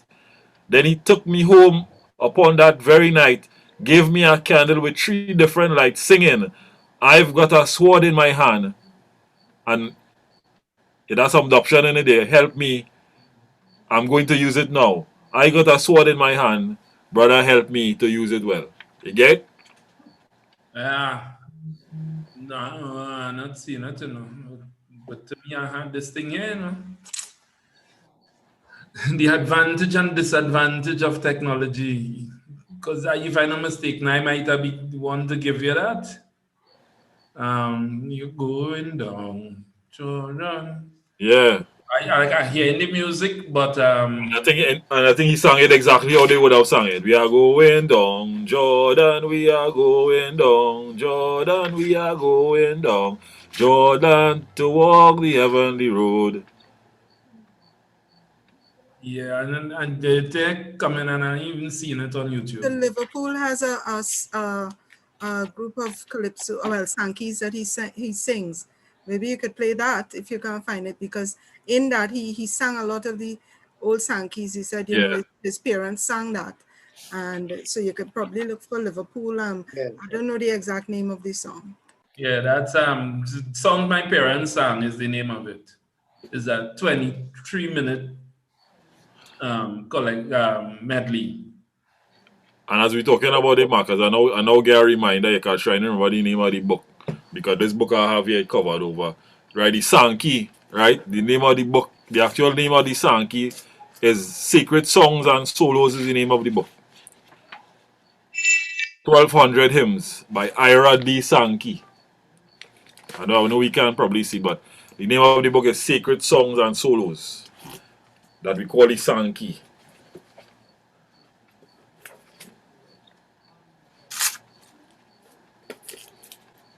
Any luck? Negative. Even Lady Adana helped me out here. But and like I ain't even seeing that inside there. Oh, my apologies. Alright, well, one of the things that we could probably move on and look at in the meantime. One of the things that I also looked at is the characteristics or the features of a hymn. So a hymn, chorus, calypso, and soca. So I look at some of the features, what was similar with some, and what and not with the others. So I did it in a kind of table format, but I'll call out the different things that I looked at. So these are some of the things that I want to just call it out, and to yourself, we could probably identify some things that are similar in some or a few or one or in all, right? So comparisons of hymns, choruses, calypso, and soca. So features, verse and chorus format. They have one verse long with no chorus. Repetitive. Vocal harmonization takes place. Easy to learn and recall. Vibrant and high-spirited and sung in an up-tempo. Syncopated rhythm patterns. Offbeat phrasing and melodic accents. Chantuel type singing. Polyrhythmic. Counterpoint. Written in cut time. Overlapping technique. Extemporaneous singing. And singing, hand clapping, dancing. So these All are that some features. Yes, similarity. So in some of them, in some cases, all across the board has it. So like for instance, vocal reharmonization take place. You'll get that in a hymn, you'll get that in a chorus, you'll get that in calypso, you'll get that in soca. Right? Vibrant and high spirited and sung in an up tempo. Hymns at times, because sometimes it could start off slow and it could go into up tempo. Chorus, yes. Calypso, yes. Soca, well, yeah, obviously. Syncopated rhythm patterns in all, right? Polyrhythmic in all. Overlapping technique in all. Call and response, you could get that in all. You might get that in hymns at times, right? Singing, clapping, hand clapping, dancing, you'll get that across the board. Right, so in some of the others in one and in three or in two or in one, that kind of thing. So these are some of the features that I looked at in terms of comparing a hymn, a chorus, a calypso, and soca. The more we examine this, Damien, and the more you break it down, it really, in my mind, begs the question if, not if, but it really just cements, and I know Hamidullah will agree with me here, the fact that Calypso is an African expression. Yes. Yes. If we should just make it in one sentence, so that, and I think you and I, Damien, we would have been speaking, and that again, that same question comes. While the church might be this, or it might seem to have gone this way, but it is just really that African retention and expression. And that's why I believe it is. There are elements of the those African rhythms, and I mean the whole retention coming down the line. It's still there. I think one of the things though we have to be mindful of, sorry that we weren't talking to a broader spectrum of Calypsonians, but maybe this is another element in the Calypso that we should not forget. Even the element of call and response,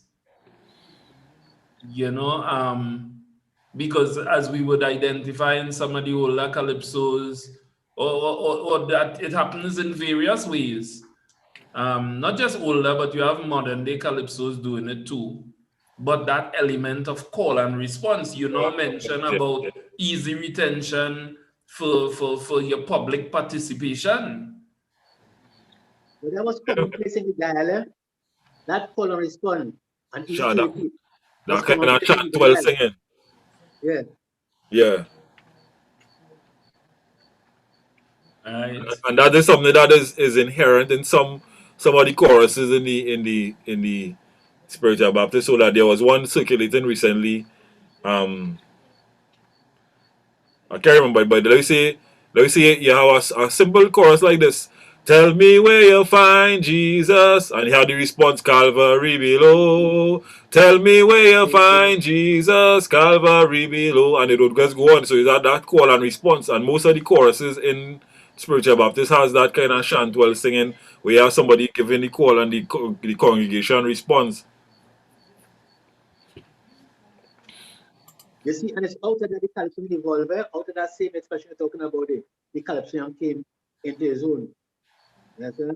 Because that call and response thing many a time might have been taken a lead from more or less I from Diego Martin, and I'm coming down to 5 points now, and I'm singing 10,000 bar me one, and my chorus responded to whatever I say. And that evolved into the Calypso as it is today. That we had the Predator and the duos and this and then out of the same expression. I seen Magella saying, and I know Miss Simon has been quite quiet, but she's inside and participating.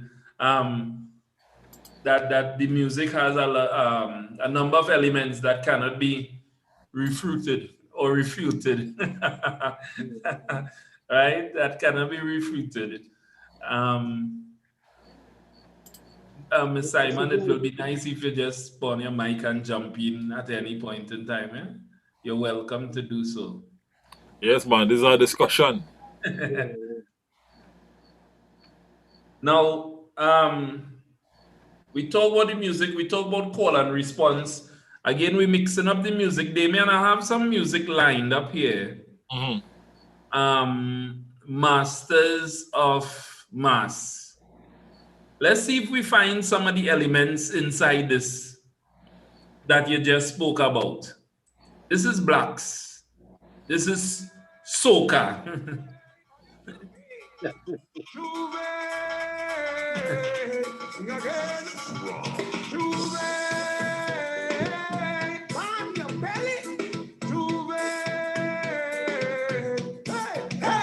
We bring the fire when we come down. We bring the fire when we touch down. We bring the fire.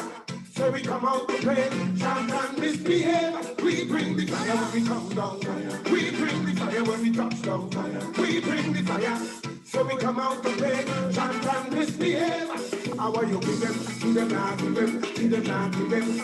God cannot be, give them, not give them, not give them. Make the king come. I go to the dial. Take man.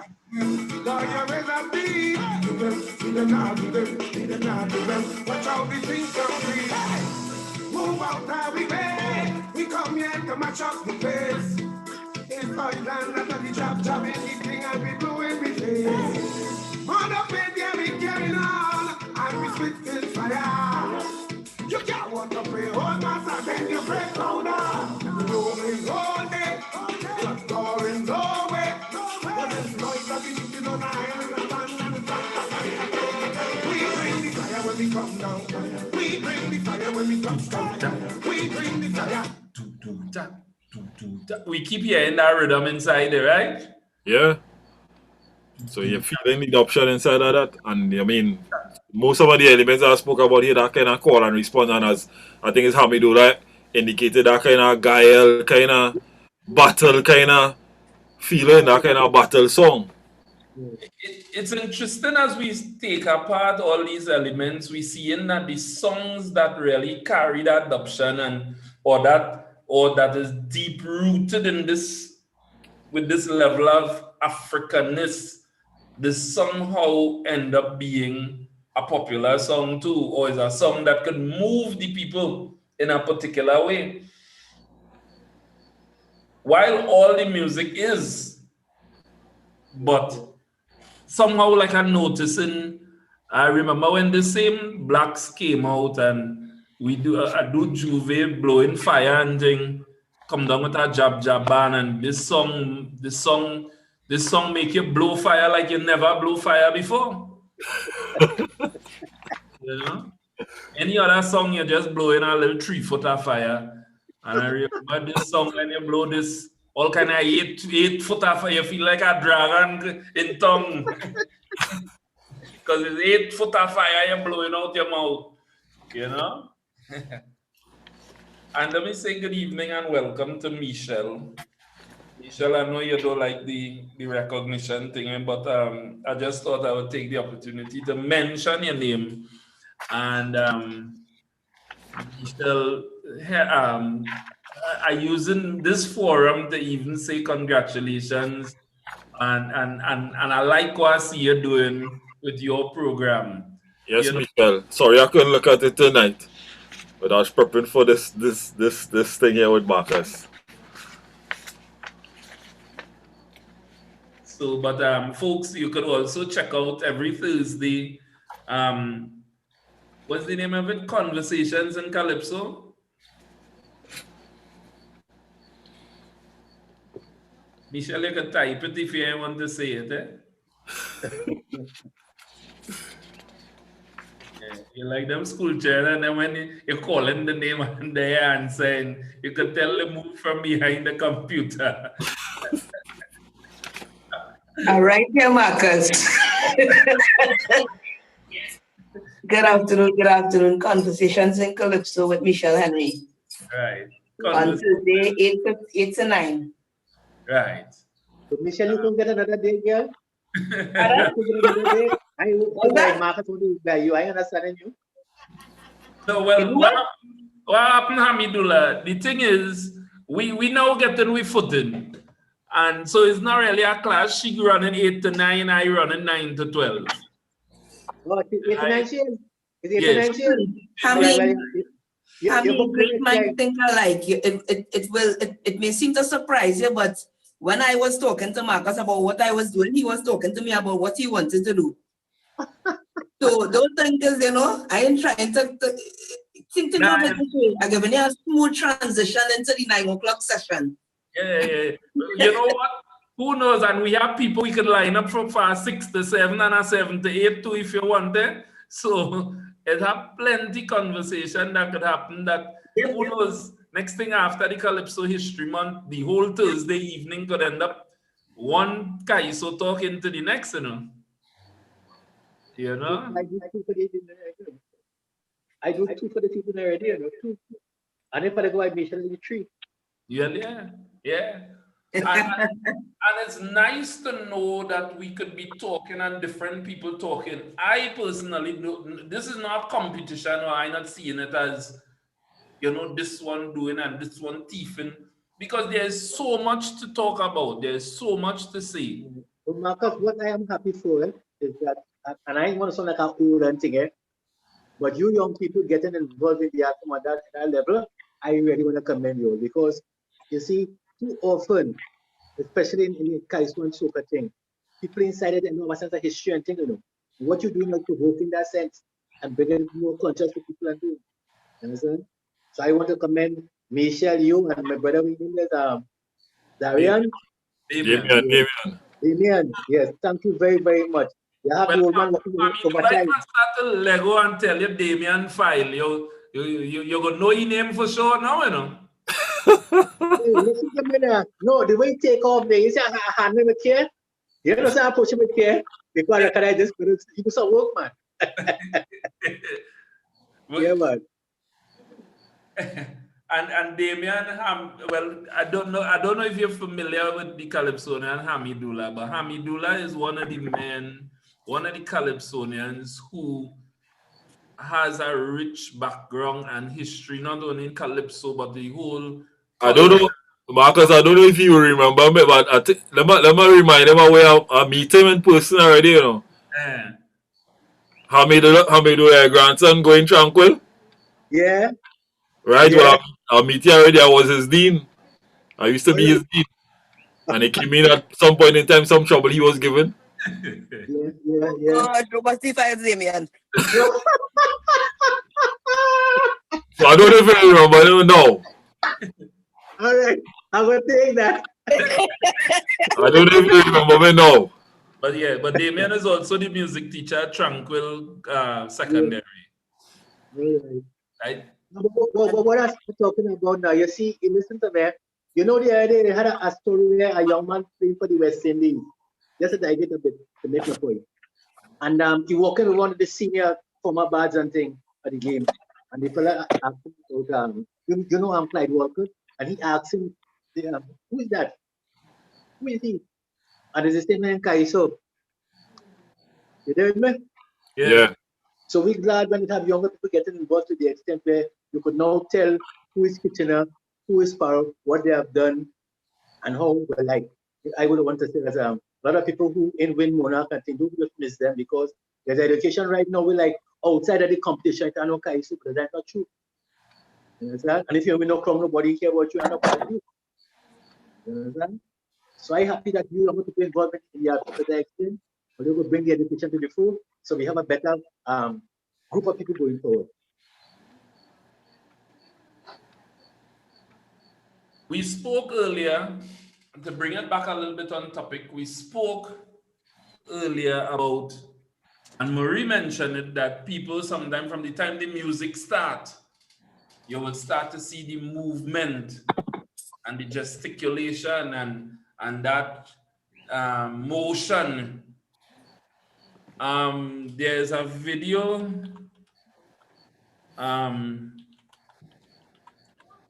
and if we should use the Blue Boy reference again, with Blue Boy when he sang in King of Kings. King of Kings, that was 1985. Yeah. And we see Blue Boy motion looking in, well, when I say looking, Blue Boy, it I don't know, it'll make it look as if he catching power on stage. It's on Baptist Road, eh? It's on Baptist Road. Well, No, Marcus, I analyzed that performance, you know, when I was doing my thesis, because I remember I told you one of the things that I found trouble is was finding an actual video of him performing that song, knowing that, you know, that it was banned and all of that, right?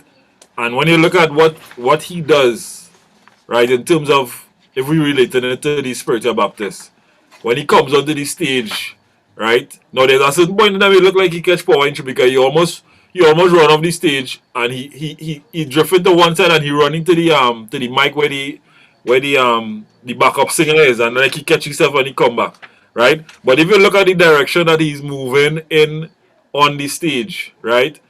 In spiritual Baptist, you call it surveying the stage, different points, right? And also he dressed in blue, and I mean blue colors have significance with the spiritual Baptist, right? So that performance to me was more than just him singing his song. There was a lot more happening there while he was performing on stage.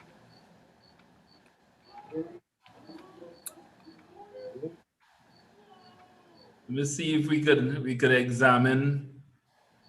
I think it's supposed to be right out. Yeah, this is there. This is there.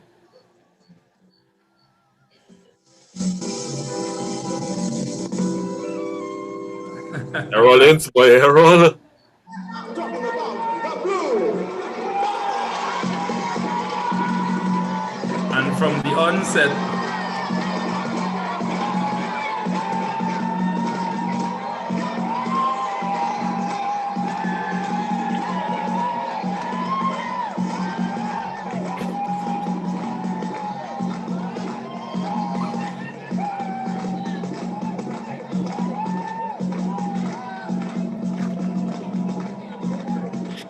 Blue boy, ladies and gentlemen, and its chorus.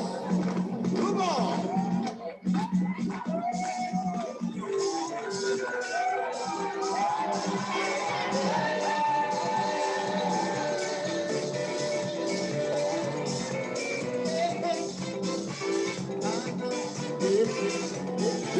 So this is it, first point.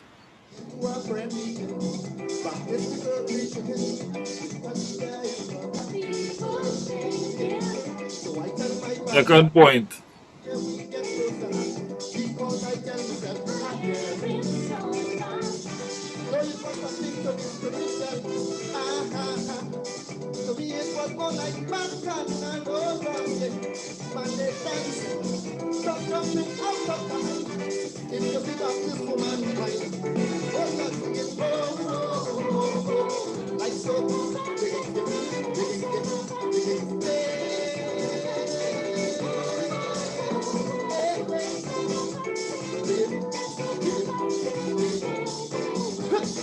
even his costume, well, the Yeah, costuming was appropriate, right?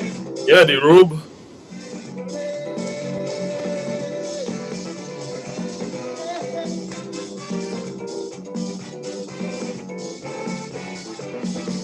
Just then the power take me, force me to act crazy.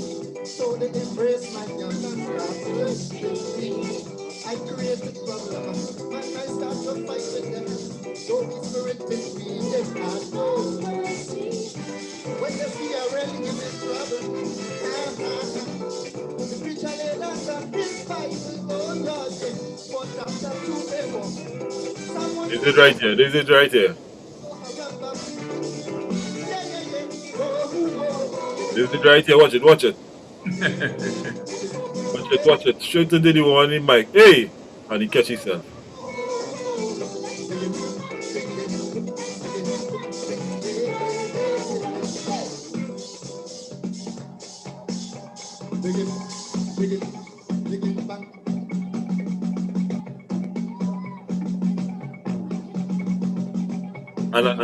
And the same thing that Marie was referring to when you hear that drum beat, you see that movement there automatically. And even when Journey by Devon Matthews and Handel plays, that same movement that he just made, the same thing people doing in the party.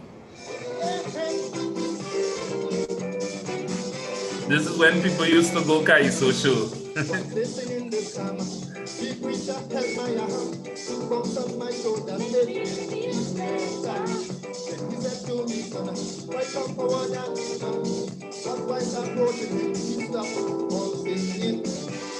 But then everything was going well. Until he started to ring me that door. I was falling. He didn't give us a hand. So you make him sing back. Then I'm singing. I saw my mouth.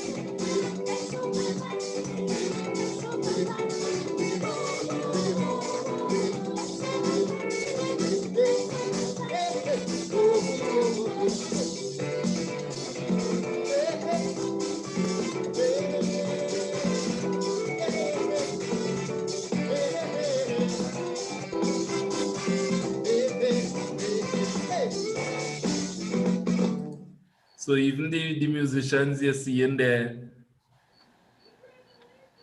you know, was feeling it.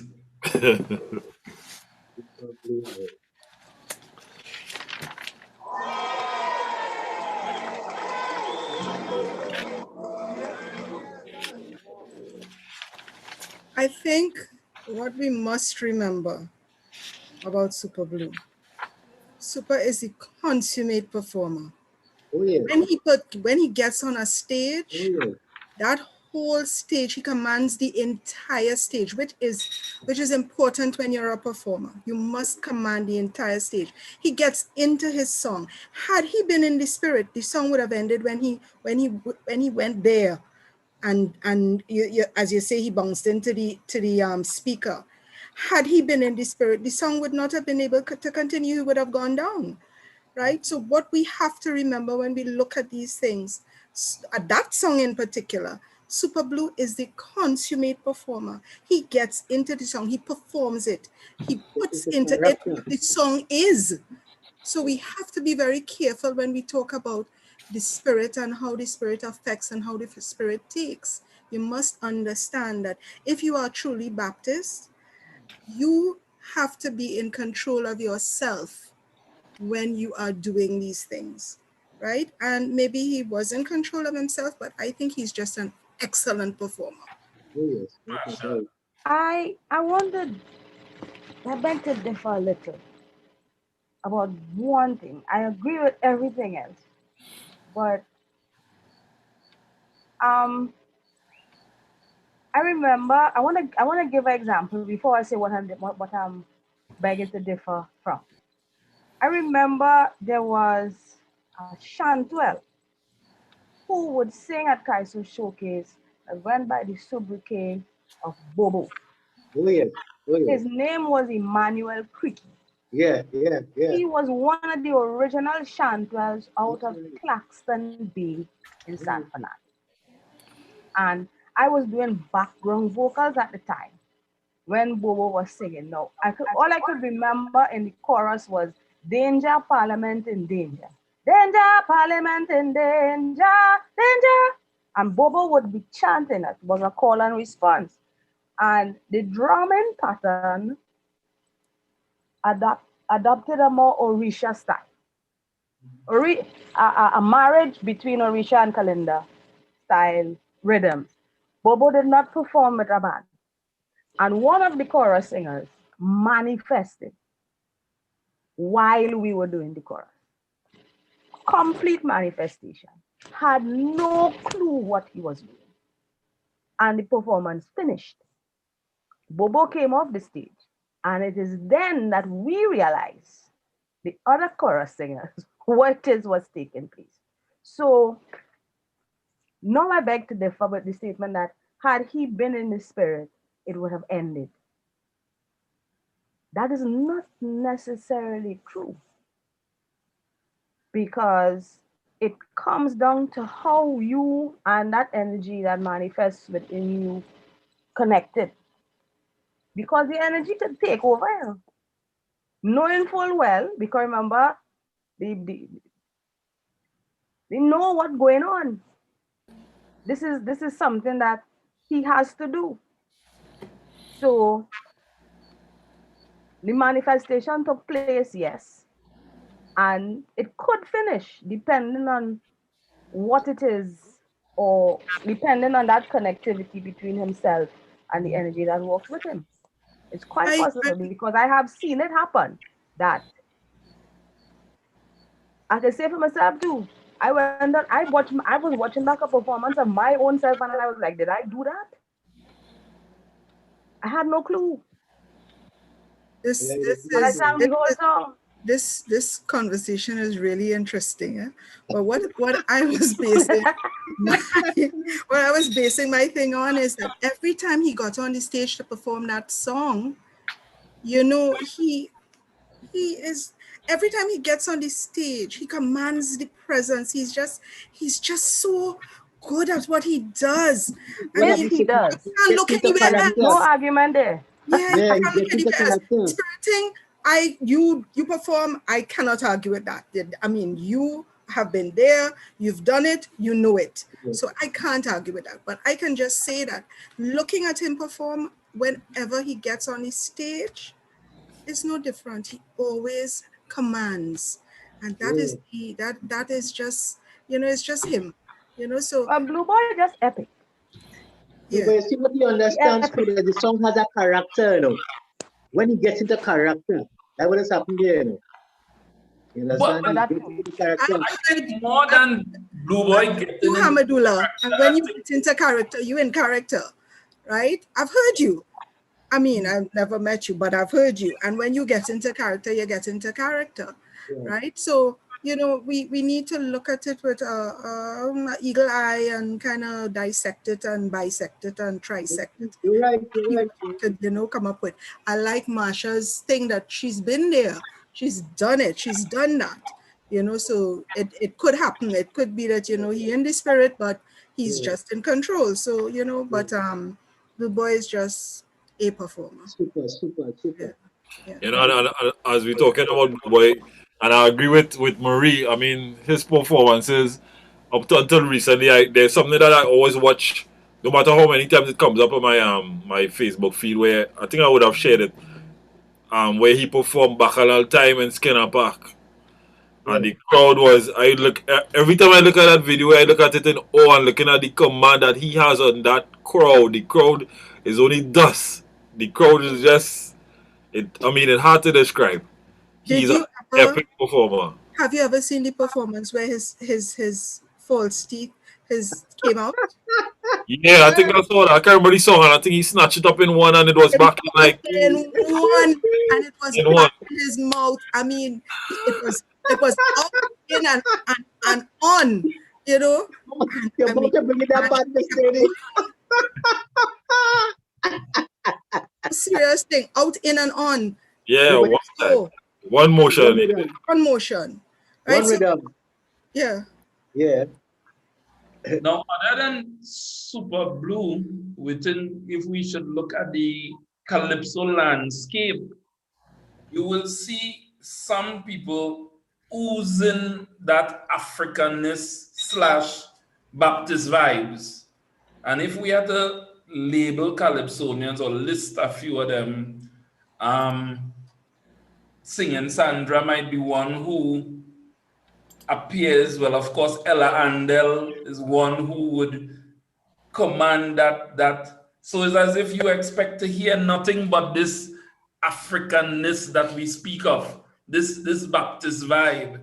I don't know, and I never got chance to speak to Singing Sandra on that. Michelle, maybe that is something you could do on your program.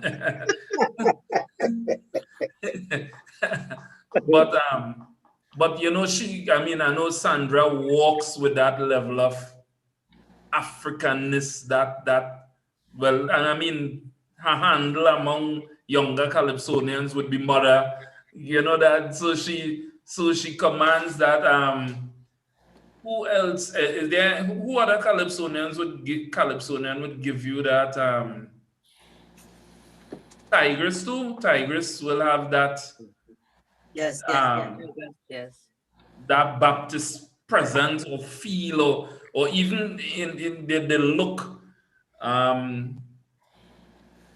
Until sometime I remember being an adjudicator, you would see some of the younger ones come in and they would wrap their head, and you would wonder if it's, again, you're looking for that little extra niche to get point kind of thing. One thing, Marcus, Mm-hmm. as I said, you said something there, you know, that there are certain people that you will see outright, right?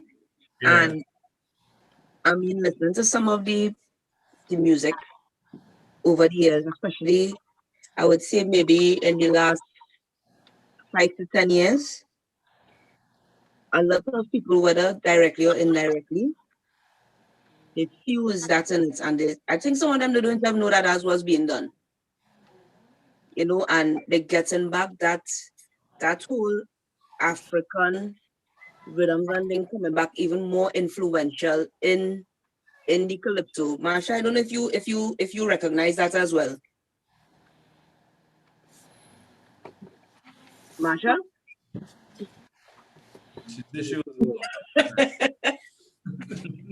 You heard what I said, Marsha? You're unmuted, Marsha. You're unmuted, Marsha. Yes. Let's repeat that. I was a little distracted here. I was telling Marcus that based on what he said, you know, we know it have certain performers that we sure when we see them we could hear it. Mm-hmm. But I was telling them I've recognized in the past 5 to 10 years a lot of people knowingly and unknowingly that that African rhythm, those Baptist rhythms are coming back into the music Yes, in one form or the other. that's And correct. the reality is, you see, it's just like how people say, Calypso in us, it's in our blood. Yeah. That is in us. Yes, it is. And I think too that it has, like, especially in the recent times, the last maybe 4 years, where you have seen it more, especially with the young people, Mm-hmm. they tie in their head, they're singing certain songs, they actually starting to want to know more about their culture and their roots, That's So true. I think that too has a big part to play in what we're hearing from the younger people and what we're seeing. Now we know I still think it's twofold. They still have some who they don't even they don't have realized that that's what they're doing. Yeah. But it is what is taking place indirectly. Because I always remember when Ella was singing, and I watched Ella a lot of times in the Calypso Monarch. And I think a lot of people, they wasn't ready for Ella at that point. No, they won't. They wasn't ready. But I like the fact that Ella held on to what she believed in, and she didn't try to stray from it. Because all those songs that she sang, you could still see it existing. You're seeing what she sang about existing today still. Maybe Look some at was even missing before its time. generation, boy. That. Yeah. Yeah. Maybe some of them were before its time, but I think I don't think they were ready for that level of it being that in the face, That level of consciousness. Yeah. It didn't hit everybody at the same level. Because even I listened to you all talking about Blue Boy performance, right? And yes, Blue Boy was doing it, but Blue Boy was doing it in a different kind of way. Ella was in your face. This is what it is. Yeah. Say my name. Yeah. I'm an African. For survival, we need a revival. Talk done. She didn't beat around the bush or anything. She got straight to the point. There's a missing generation out there. And if we don't find them, they will find us. Talk done. Shame on a nation that can't protect its women and its children. Talk done. So that in your faceness probably was hitting a little too hard and hitting home. Yeah, at that point, they wasn't ready for that. I don't think they was ready for that. We weren't ready for that, I should say. Not they. Yep. We weren't ready for that. That is so true. But now that we are aware, and like even now we're discussing this here, it makes me wonder if people use it strategically or subconsciously. I think in some cases it might be subconsciously. I think so too. And it's like when we have like when Marcus, when we was in UE, right, and we doing analysis of some of the great classical composers, Bach and Beethoven and all of them. When you do the analysis of the music and you studying, well, if they was thinking about all of this that in this music when they was composing it, because the amount of different things that we come up with in terms of analyzing the scores, right, is like nobody go and think about all of this before you actually compose a piece of music. Yeah, right? you compose, you create it. You created, and I mean, it's only in the aftermath you already analyze. So I think similarly now, to me, because of the fact that that rhythmic aspect, that Africanism is inherent in us, right? It most of the time it might be subconscious. It's only afterwards you think. Because as I said it before, I was interviewing blacks with the same master of mass, and when I broke it down for him and showed him, right, this is what adoption is, and the same elements of this adoption that is in this music, and I showed him musically, and he was amazed. And one of the questions in the interview was if he's a follower or a member of the Spiritual Baptist faith, and he was like, no, right? But when he was calling, hey, you already know, he calling guys in the studio, already know it, adoption and thing in my music, and he was excited about it. He said, go and tell everybody this, right? So to a certain extent, to me, more than likely, it is not deliberate. I can't subscribe to that. I beg to differ. You see, if you're a composer Mm. I think you have a different lead because I, particularly dealing with any topic I dealing with, I have to exercise it in thought and see what kind of spin I can put and that kind of going.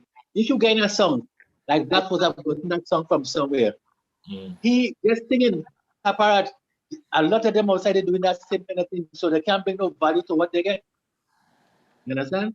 So I beg to differ. I think as a creative person, as a composer, you tend to have a concept in your mind very consciously of how I'm going to handle this.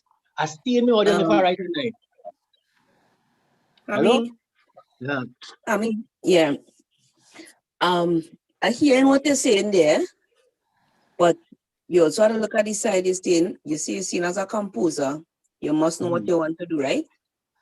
But when it is your writing, when you begin to write the music is the next side that you have to look at, Yes. This was you're talking about now. This yes, was you're talking about now. because there was a period that you would see a lot of people, the adoption, and they wouldn't put it on the drums, they would put it in the bass line and stuff. They was putting it in other instruments. So it wasn't really hearing that on the drums, but it was inside the music. Yeah. Now, I could also draw reference. I remember when and just started the emancipation competitions. The second year that they had the competition, I remember going on stage to sing. And I remember in rehearsal, I tell the drummer what I want them to play. Because I know people tend to, they're hearing something and they want to take them somewhere else. And this man on stage during my performance just decided that he is going to play one of them African beats there. And I am telling you, if I didn't know myself, he will have sent me off. That's what you're talking about.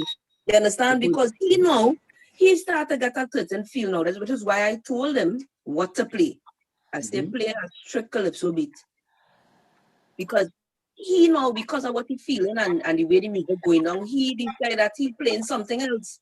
So you see, sometimes you gotta remember too that you might write lyrics a certain way, but sometimes the music, when you add the music to the lyric, it could change the whole scope of things, eh?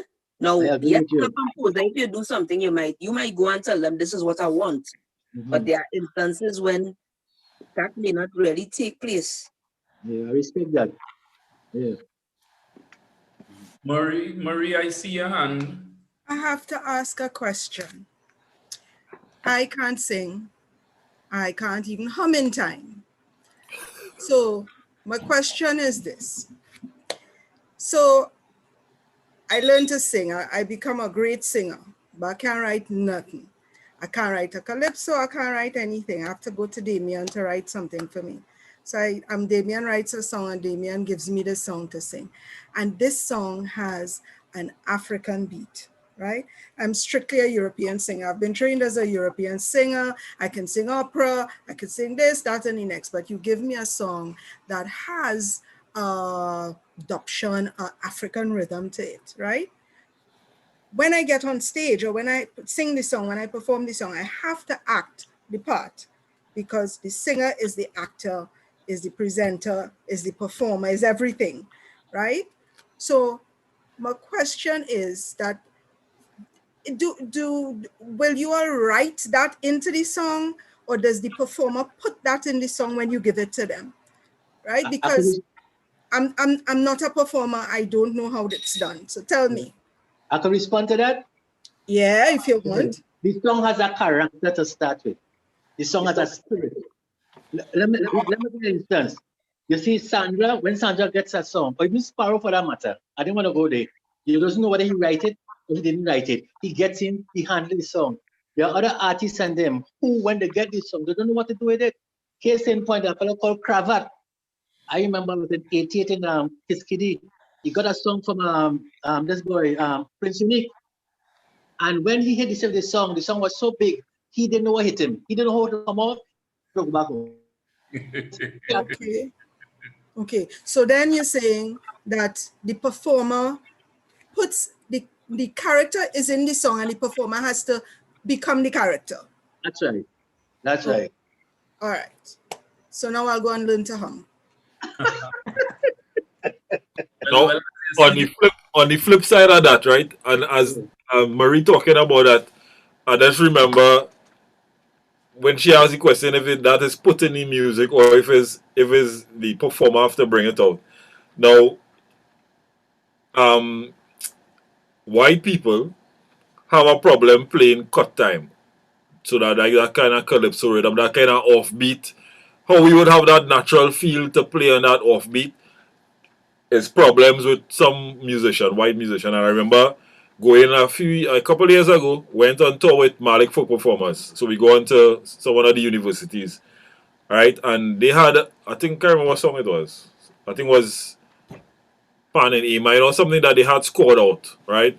Now they playing it, but they didn't song it exactly like how we know it to be played. And the drummer had some real problems playing that calypso rhythm. Now the calypso rhythm, the rhythm is scored out on in musical notation, and yet still he couldn't get. So when I think Carlin here, who was with us, he went on the drum and he was playing, right? And I mean, those of us who were there, we just falling in the rhythm section. And when we started jamming, they stopped because they were in awe, like, how you all doing this? And the lecturer who was the conductor come and trying to find out, trying to get how I was playing iron, and it's a simple licky ticky, licky ticky, licky ticky, and they don't have that feel. While they could read the cut time rhythm or they could play the pattern, they don't have that feel, right?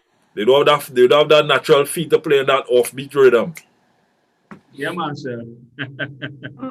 I want to share. I want to share something like the flip side of that. It happened here in Trinidad.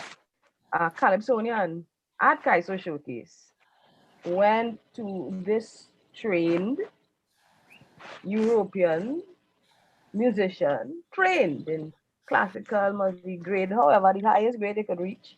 You know, she has scored for big concerts and whatever, and he gave her his Calypso to score. And rehearsal time came along, and the musicians now playing what was scored. And he was like, "But that's not my song." And they're like, "But this is what written." And they started call. I mean, the musicians were from, I think it was Prison Man. I think it was the Prison Man, you know. And it was a bag of confusion. And somebody in the band now had to tell him, "Listen, I will write this course for you. If it wasn't the Prison Band, then it was Joey. The band was playing what was written, and what was written was not Calypso." So not only do they have problems interpreting it to play, they also have problems interpreting it to score, to write the scores as well. And listen to me, the Calypsonian could not, he said, but he confused, he said, but this is a trained musician. She's called kind of classical music. And we had to tell him, hey, Calypso is classic to Trinidad. Yeah, that's that. That is our classical music. They're not ready for Calypso yet. Yes, Marie. Now that feel that sprinkle that sleeve dust on them.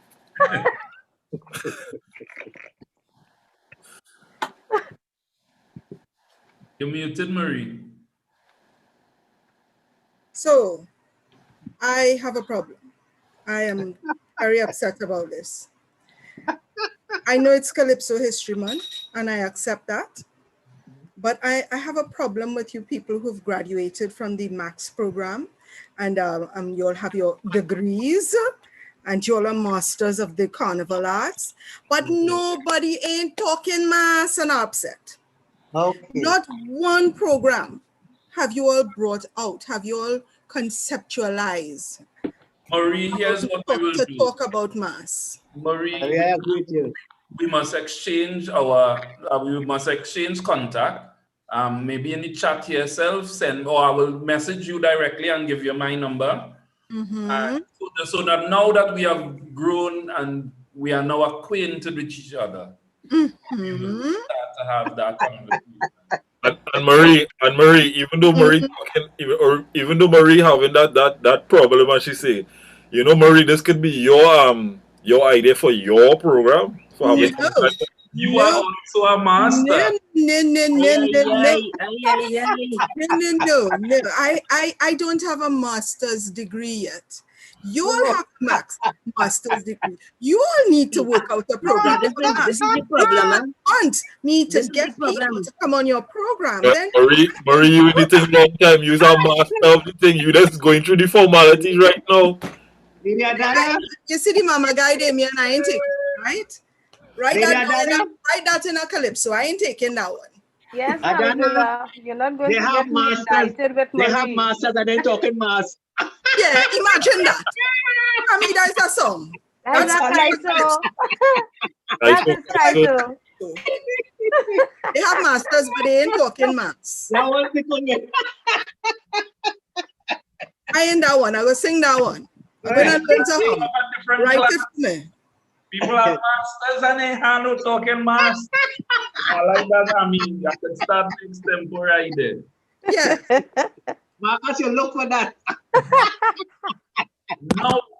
No, honestly, I mean, just as how you would see Michelle doing this, I mean, anything I do, and I would pull in Damien, I do, and I mean, the thing is, we have over beverages, you know, we discussed ideas like this.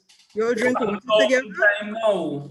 And I think what we're starting to see by even little initiatives like this is just we starting to put thoughts into action, you know? So it's just that time now. So Marie, let your heart not be troubled. Okay. You will find a forum.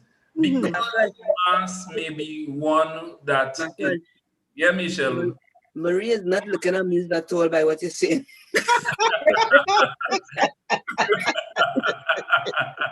What happened with my look, Michelle? I don't understand. You're looking like Marcus, you could tell me all of this, but unless you bring a whole conversation on man. No, listen.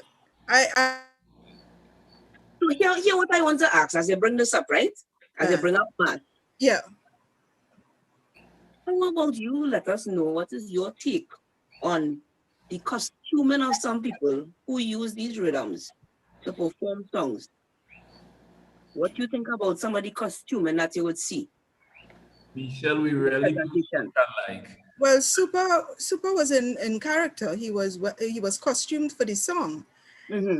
Some of the others, not so much, but you would have to, you know, it would be interesting to sit down on a round table and look at the costuming and see who is performance and mass on the road is two different things. So costuming for performance is one type of costuming. Performance, mass on the road is a different thing entirely. We all know that. Yeah. Right? So that's another program that you all can also do. Well, you see, I like Chalky. Chalky, every time you say something, Chalky will say, that sound like a thesis. Right? That sound like a thesis. Right? That's like a program, right? Where you sit and you look at the costuming and you can, you know, talk about the appropriateness of the costuming to the song. Right? That's a program. I could see that as a program. Now, I mean, we say that, and you know, we interject in, and I wanted to interject with this piece, and for us to look at this piece video here. And this is, somebody mentioned him earlier, and here's Singing Sandra and Banjela, the 2020 Young King, right? Again, we seeing, I mean, just visually, I didn't realize Sandra locks that long, but wow. Right.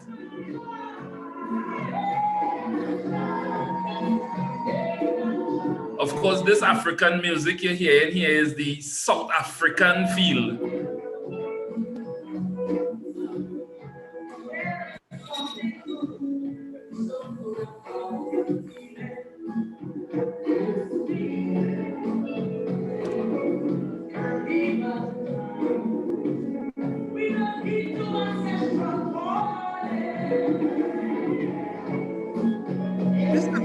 right here, right now. Beads around your neck is not a costume, eh? All right, go ahead.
A little singing Sandra we would have seen, and this popped into mind. I was looking at some of the music when somebody some Evangela stuff when somebody mentioned him earlier.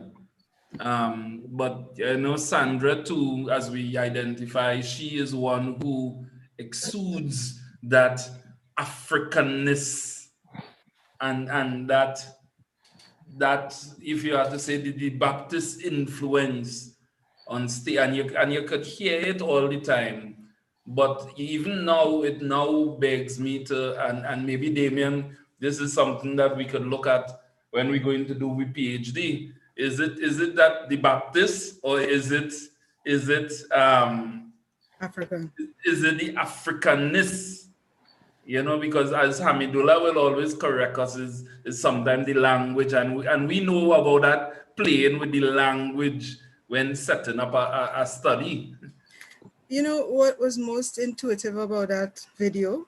Michelle asked about the costuming for the presentation performance. There is a Instagram page that I follow. It's called Bella Niger Online. And they have Damien knows about wearing the African look, right? But when you see an African man dressed to go out, honey, he cutting it. And all he needed to do was to be dressed properly. His clothes just didn't match. I mean, he had the moves, he moved. Although he stayed in one spot, which is a bad thing when you're performing. But he just didn't exude, as you say, he didn't exude the Africanness, he didn't exude the freedom that allows you to wear these beautiful garments that are being produced by these modern Nigerian designers. And African designers. You should see some of the clothes. They're really fantastic. Ask Damien, he knows. One thing I would say though, in his defense, right? Now that Marcus showed was actually Warrior Empress show. Well, a show that she had now. That different people perform. So I mean I've seen him put out there. I see him dress already. Okay. So I wouldn't bash him in this house. Don't bash him in this one. Okay, all right. Yeah, wait. Michelle won what she wanted for that show. You put on the shield. All right. He gets saved. What I want to ask though, we were talking about the song when they ask, if they ask if it is the writer write a certain song now for the performer. And Hamidullah was saying, sometimes different people own the song, right? Yeah. What about if we take it the next way now that the performer asks a composer to write a song in this kind of vein for them, but they know they can't match up to what is written. If you look at it from that angle. So what you say, they're just not able to get into the character of the song. That or sometimes maybe what they didn't really realize what they asked for. And I think that also happens because some people, we were talking about if it's done deliberately or not. And sometimes for some people it is done deliberately. They actually ask for those kind of songs. Yeah. Adana, you could correct me if I'm wrong. That you just don't see the matchup. It's true. No, you're not wrong. You're right. So you actually see where it is where it's falling short. So weighing them down. The another song that bigger than them. Yeah. So weighing them down. Yeah. I have seen it. Sometimes it's right in front of your face. Yeah. On an opening night, and you're like, oh, good boy. Yeah. Nice song, but it's like weighing them down. Yeah. the connection between singer and song not there, so that the audience not getting it. So you're very right, Michelle. And I will interject yet to the defense of judges sometime. That is what we do see when we watch people. You see that? It was good. It was going good. It was going really good. But when an artist with dread, because mine short now, but when it was long, past the center, my back going down there, and I had to sing. Because of my spiritual walk, not going on stage with my head here open, so I tie my head. But when a judge could watch my performance, they ask what the head I had to do with this song.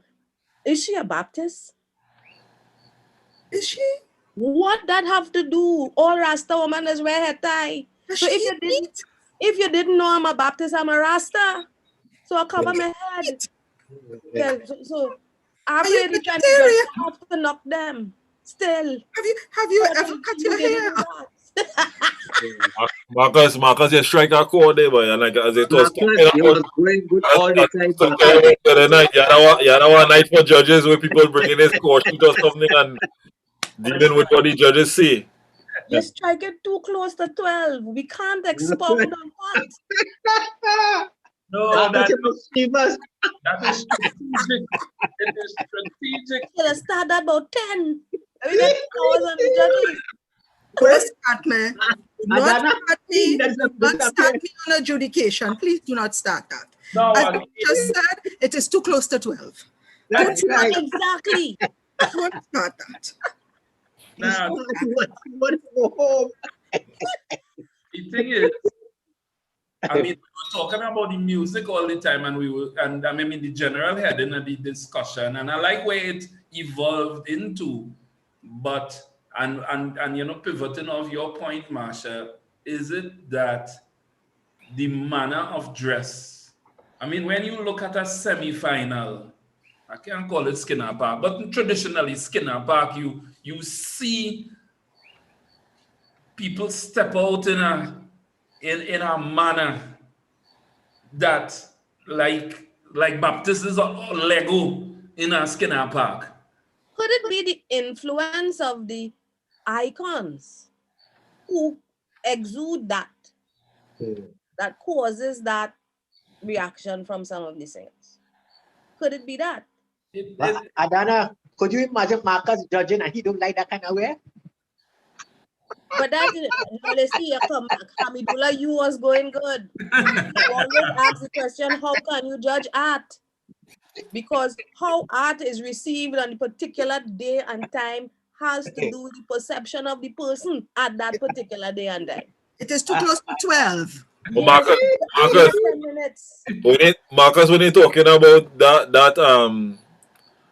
That's the next program, Damien. A whole That's the next program. program. That's a whole program. Starting 6 in the evening till 12 in the night. That's a whole program. All right, I'll hold my tongue. Yeah, a whole program. Hold your tongue too. No, again, so these are all factors. These are things that you look at. You know, I mean, the manner in which we see people dress on stage. You know, even to perform in the tent, the way Calypsonians put across themselves. Is it that we dress by religion, or we dress in style, or do we dress appropriate to the song? All of the above. You know? All of the above, you know, it depends. Marcus, I will tell you what I told you when you had the wake for Sprangalang. Remember that night when I told you that a wake is no longer what you think a wake is? Right. It's catered, and you know, you have people bringing certain things on certain days and that kind of thing. Mm-hmm. We now have stylists. We have stylists who style the performers, right? And your stylist may not be in tune or accurate with the character of your song. The stylist mightn't be in style. And the stylist mightn't be in style. So then you have a little problem, right? Unless you are a strong-willed person and say, no, that's not what my song portrays. I cannot wear that.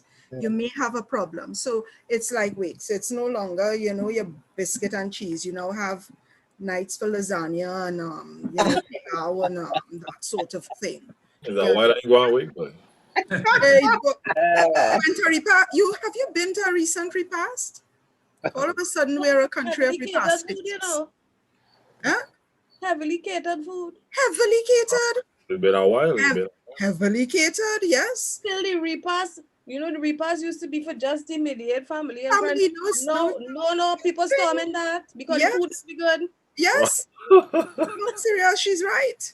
People storming the repast. So they reform it. They storming the repast. They're going home and change their clothes and coming back. Wow. And they leaving, you know, they're staying until late in the night. Yeah, some of them just bring a friend. To rest, they stay until late in the night. They didn't know when to go home. You had to turn up the boom behind the door kind of thing. Some of them bring a friend. The friend didn't come to the funeral, but they come to the repast. The friend didn't even know the person who dead. Thank you. Yeah. Serious thing. All they laugh is 12 o'clock. That is the truth. Ladies, gentlemen, we've had a beautiful evening. They say time flies when you're having fun. And I think out of all the nights, occasionally I would glance at the time, and I found especially this last hour just flew past. But here it is that we discuss a little bit, or we examine, and I will encourage anybody who listening to this. I saw somebody, and let me recognize, we had Digital Island Boy listening via the YouTube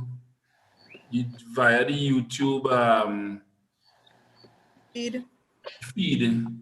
And he suggested Sangrila by Nadia Batson. Yes, yes. You know, so that it is one that also would have the adoption. And when we look around and we see the music, if we start to look for it, I could promise you that you will see plenty songs, or you will find songs that you could say, hey, like I never hear that before. Or hey, that in this song. I mean, there are some songs that are obvious, and I think some of those that we mentioned tonight will be obvious ones, right? Um, and we started dancing so much. I mean, Marsha wanted to even come back to your song, or one of your songs that you mentioned, that you deliberately put in that particular rhythm. Back in my day, arranging for Panorama, I used to want a particular big drum rhythm in my arrangement. No matter what I arranging, I must get a big drum going doop, doop, doop, doop, doop, doop, doop. And a drummer told me once that in fact is an Indian rhythm. Right? And he said, but like you have a but no matter what music, I mean the drummers might be able to identify and tell the different beats, and again, this is what is drive our music. May it be the Calypso and well, indirectly the steel band music as well. But tonight, out of our discussion, to me, I am more convinced that it is not just the spiritual Baptist influence in Calypso, but we see really the roots, or via the Baptists, we get in touch with our Africanness. Okay. Well said. You know? Yeah. I couldn't agree with you more. Yeah, that via the Baptist, because the Baptists might have retained that African feel throughout time, despite prohibition, despite all different oppression. They maneuvered and maintained that Africanness, and that's what we hear in the Calypso of today and forward. And not Baptist music. Yeah, so that, yeah, if I think if we have to stand up and make a statement, I would say it is not Baptist music, you know, but it's African. This is the African in the music. Definitely. That's right. Well said. That's very true. I have to write that down. And you know, Marcus, Vivian, thanks for a nice one, man. before I close there, one of the things that you mentioned, that the rhythm that you like to use, and that drummers will be able to identify it. That was one of my challenges as well, because there was no way that I could have found all the different rhythms, like the Avalue and the calendar and the bongo and those things. I couldn't find it. No way, like nobody giving a tutorial, nowhere on YouTube giving those actual rhythms. I had to sit with Redman, Everall Watson. As I sit down with Redman, and he played the rhythm and I recorded, and then was able to transcribe it into musical notation, and he was able to tell you like where this rhythm come from and so on. And Damien, that might be your program. pick a spot, pick a time. Yeah. Pick a spot, pick a time, and identify rhythms. You know. So guys, this is me saying thanks for coming out. Thanks for being. Before you close out there, Marcus, let me just give a special shout out to some people who I invite, like from church. Bishop Patrick Roberts was here a while ago. I was seeing Patrick Roberts, and I was wondering who. Then I say, oh, it's Bishop from church, Bishop Patrick Roberts, and I know Marie would know who Patrick Roberts again too. Teacher K from church. I sure Kashara Martin was on. I seen my mother-in-law here, Cheryl Warner. My sister from church as well, Diana John. My sister Angelina Philip. Right, and everybody else would have passed through from before. Thanks for coming through. Thanks for taking a listen. This would have been, I guess, the extent of my master's thesis, right, which opened roads for a whole lot of other things that I know if Annette Fitzpatrick listening, she would say still sit down on it, listen, doing nothing with it. But it opened up other roads and other areas for research. Yep. So special thanks, man. Thanks to Marcus, man, and all those Hamidullah and Marie and Marsha and everybody else who's on. Magella, all the quiet, she have a master's into it. So, Who? so is a whole bag of masters inside. Gela? No mask. The development was certainly so nice this evening, brother. Marsha, thanks again for the invitation, guys. Hey, we get you to talk. My lady wanted the master's thing. Michelle, I've seen yes, Michelle Henry. Simon and Miguel. Marcus, thanks for a nice one again too. Damian, go to the head of the class. You pull up. Yeah, thanks, man. I mean, there's a discussion. Thanks for sharing information. I learned a lot too tonight. I learned as well. You know, I learned. Because we, as Marcus says, a discussion we have it is not like I sit down and lecturing, but it's we sharing information. Oh, there's another program, Damien, seeing that you were talking about church. I think you should look into adoption in the Anglican and Catholic church rhythms. Church songs, Right. you know, the hymns that they sing. Yeah. Yeah. So that's our next thesis again. The That's charismatic kind of that's singing. a PhD, yeah. Marcus, where's this lady name again? Which This one? lady, who? Marie? Marie, I want to thank you very much, dear. But I want to also ask you, when we get in the adoption and mass? As soon as Michelle starts the program. Amidula, all the fire you're starting, remember, there's only one sticker match you have, eh? All the fire you want to start. Ladies and gentlemen, I thoroughly enjoy these But times. just now, before we go, I see Magella on mute she mic just now. I want to hear what she had to say.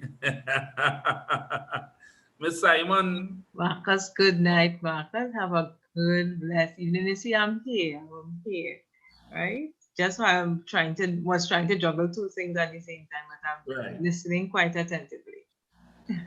Thanks for coming again. And if it is nobody didn't know, now they know that you also have a master's, right? And before you. And before me too. And before all of we. Shade.